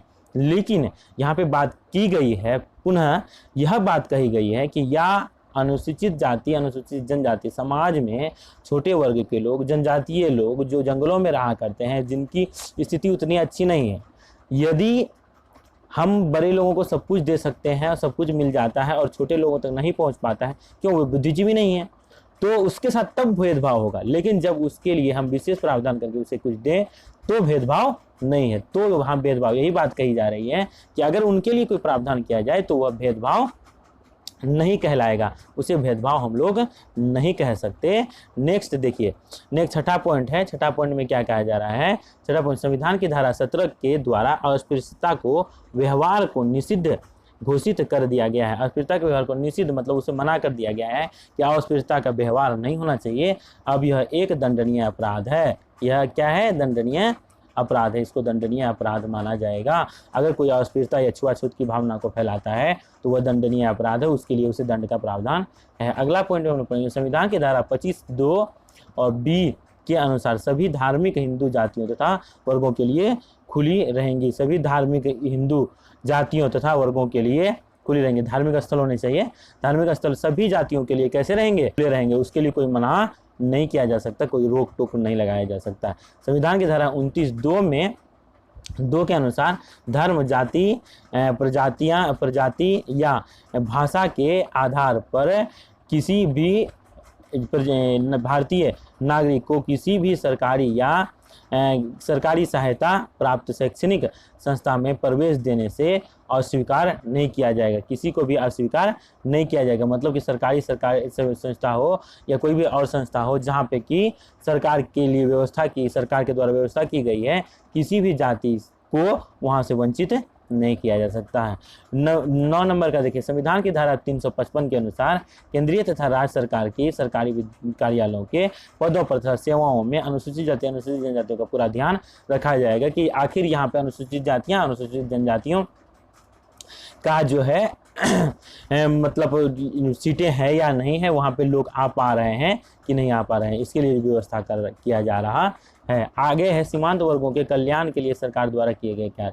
आखिर सीमांत वर्गों का कल्याण कैसे होगा, वे जो समाज में पिछड़े हैं, सबसे एक अलग छोर पर बैठे हुए हैं, उनका आखिर कल्याण कैसे होगा, तो उसके लिए क्या बनाया गया, इस तरह से बहुत सारे नियम बनाए गए। पहला क्या है, सन 1955 में अस्पृश्यता उन्मूलन अधिनियम बनाया गया। इसके अनुसार कोई भी व्यक्ति किसी भी रूप में अस्पृश्यता का व्यवहार करने पर कानून द्वारा दंडित होगा। कानून द्वारा क्या होगा, दंडित होगा। अगर कोई अस्पृश्यता का व्यवहार करता है तो कानून द्वारा यह दंडित होगा, उसे दंड दिया जाएगा। तत्पश्चात नागरिकों के अधिकारों की सुरक्षा अधिनियम 1976 एवं क्रूरता प्रतिबंध अधिनियम 1990 बनाए गए हैं, जिसमें अस्पृश्यता तथा घोर क्रूरता के कर्मों के लिए दंड का प्रावधान है। अगर कोई क्रूरता जैसा कर्म करता है, घोर क्रूरता करता है या छुआछूत की भावना को फैलाता है तो अधिनियम 1976 और 1990 के अनुसार उसे भारी दंड दिया जा सकता है। सरकार के द्वारा ऐसी व्यवस्था की गई है। नेक्स्ट है, अनुसूचित जातियों जनजातियों तथा अन्य पिछड़े जातियों के प्रतिनिधित्व के लिए पर्याप्त व्यवस्थाएं की गई है। मतलब उनके प्रतिनिधित्व के लिए, उनके प्रतिनिधित्व मतलब कि सभी जगहों में जो भी लोकसभा, राज्यसभा, अन्य जो स्थानीय स्तर की सरकारें होती, सभी जगह उनके सीटों की व्यवस्था की गई है। केंद्रीय राज्य सरकारों के सेवाओं में अनुसूचित जाति, अनुसूचित जाति तथा अन्य पिछड़े जातियों के लिए सीटों का आरक्षण की व्यवस्था की गई है। ये सभी जो है रियायतें दी गई है, ये व्यवस्थाएं की गई है। अब नेक्स्ट है, जैसे क्या क्या व्यवस्थाएं की सुविधाएं दी गई, रियायतें दी गई, जैसे न्यूनतम आयु में वृद्धि, योग्यता तथा अनुभव में रियायत आदि भी दिए गए हैं। जैसे परसेंटेज, कहीं पे जो जॉब के लिए अप्लाई होता है तो किन्हीं को, जैसे कि किसी को 70% में जॉब मिलता है, किसी को 65% में, तो वो व्यक्ति कौन होते हैं, यही अनुसूचित जाति अनुसूचित जनजाति के लोग हुआ करते हैं। अनुसूचित जाति अनुसूचित जनजाति के लोग क्यों, उसकी रियायतें कुछ दी गई है। नेक्स्ट है 4 नंबर में हम लोग पढ़ेंगे, सीमांत समुदायों को शिक्षा प्रदान करने हेतु विशेष सुविधाएं भी दी गई है, जिनमें निम्नलिखित उल्लेखनीय है। विशेष सुविधाएं दी गई है, क्या है उल्लेखनीय है, क्या है, प्रतियोगितात्मक परीक्षाओं के लिए कोचिंग की सुविधा। कोचिंग की सुविधा मतलब कि प्रतियोगिता परीक्षा के लिए जो कुछ परीक्षा के लिए कुछ ऐसे लोग हैं जो पढ़ाई का पैसा रुपया व्यय नहीं कर पाते हैं, उसके लिए सरकार के द्वारा कोचिंग की व्यवस्था की गई। कोचिंगों में बहुत सारे छूट दिए गए। धन की व्यवस्था की जाती है। कक्षा 6 से 10 तक के कक्षा 6 से 10 तक राज्य सरकारों के द्वारा छात्रवृत्तियां दी जाती है। राज्य सरकारों के द्वारा क्या करती है, इसमें छात्रवृत्तियां दी जाती है। पाठ्य पुस्तकें का अनुदान या ऋण दिया जाता है, पाठ्य पुस्तक भी दिया जाता है स्कूल के द्वारा बच्चों को। और अनुसूचित जातियों की लड़कियों को लिए हॉस्टल की व्यवस्था की जाती है और वस्त्र दिए जाते हैं, पोशाक जिसको बोलते हैं। उसके बाद क्या कहे कि साइकिलें दी जाती है। अलग अलग राज्यों में अलग अलग तरह की व्यवस्थाएं की गई है। जनजातीय क्षेत्रों में व्यावसायिक प्रशिक्षण ट्रेनिंग दिया जाता है। कुटीर उद्योग एवं कल कारखाने, फैक्ट्रियाँ, छोटे छोटे घर में उद्योग चलाने के लिए उसे ट्रेनिंग दिया जाता है। विभिन्न राज्यों तथा केंद्र शासित क्षेत्रों में अनुसूचित जाति अनुसूचित जनजातियों के हितों की सुरक्षा एवं वृद्धि के लिए पृथक कल्याण विभाग की स्थापना की गई है। जन कल्याण विभाग जिसको बोलते हैं, इस कल्याण विभाग की स्थापना की गई है इसके लिए, ताकि अनुसूचित जाति अनुसूचित जनजातियों का मतलब देख रेख अच्छी तरह से हो सके और समाज में जो भी चीज़ वो उसे नहीं प्राप्त हो रहे हैं वह चीज़ों की प्राप्ति हो सके। अब हम लोग देखिए इसके कुछ सारांश हैं बच्चों, जल्दी जल्दी पढ़ लेते हैं हम लोग, हमारे मित्र भी इसे देखेंगे। यह चैप्टर मुझे लगता है कि आप लोगों का जो है कुल मिला करके 2 घंटे से कुछ पौने 2 घंटे के आसपास ये चैप्टर का भी एक वीडियो बना है, जिसे आप लोग देखें समझें। एक बार नहीं होता तो बार बार रुक रुक कर देखें, आधे घंटे कर करके देखें, लेकिन यह देखने का मतलब साफ है कि संविधान आपका बहुत हद तक कंप्लीट हो जाएगा। बहुत हद तक कि मतलब पूरी तरह से संविधान का बेसिक इसमें डला हुआ है, और क्या है उसके बाद तो संविधान के बारे में आप बहुत हायर में पढ़िएगा, इतना काफ़ी है आप लोगों के लिए। ठीक है, तो आइए, तो संविधान के नियमों तथा कानूनों का दस्तावेज होता है जिसके अनुसार ही सरकारें या देश की शासन कार्य करती है। संविधान क्या होता है, बस वही बात है। इसके आप संविधान के शॉर्ट डेफिनेशन में लिख सकते हैं, संविधान नियमों और कानूनों का एक दस्तावेज है जिसके द्वारा शासन सरकारें चलती है। प्रजातंत्र में भी संविधान बहुत महत्वपूर्ण है, बिल्कुल संविधान की आवश्यकता होती है प्रजातंत्र में। भारत का संविधान एक कानूनी दस्तावेज है जो लिखित रूप है और सबसे बड़ा रूप है। न्याय, स्वतंत्रता, समानता और बंधुत्व के देश के आदर्श तथा उद्देश्य हैं। भारतीय संविधान ने नागरिकों को 6 मौलिक अधिकार प्रदान किए हैं। 6 मौलिक अधिकार आप लोग पढ़ चुके हैं। 6 मौलिक अधिकार प्राप्त हैं। समानता के अधिकार में 3 प्रकार की समानताएं हैं। क्या है? कानूनी समानता, नागरिकता समानता और सामाजिक समानताएं सम्मिलित है। नागरिकों को किसी भी धर्म के अपनाने तथा प्रचार करने की स्वतंत्रता दी गई है। तो नागरिकों को किसी भी धर्म को अपनाए, नागरिक या उसे किसी भी धर्म का पालन करे, इसके लिए स्वतंत्रता दी गई है। तो बच्चों, दोस्तों, मैं चमन कुमार, चमन कोचिंग सेंटर के इस ऑनलाइन क्लास से मैं आपसे विदा लेता हूं, जो YouTube पर CCC ट्यूटोरियल के नाम से है।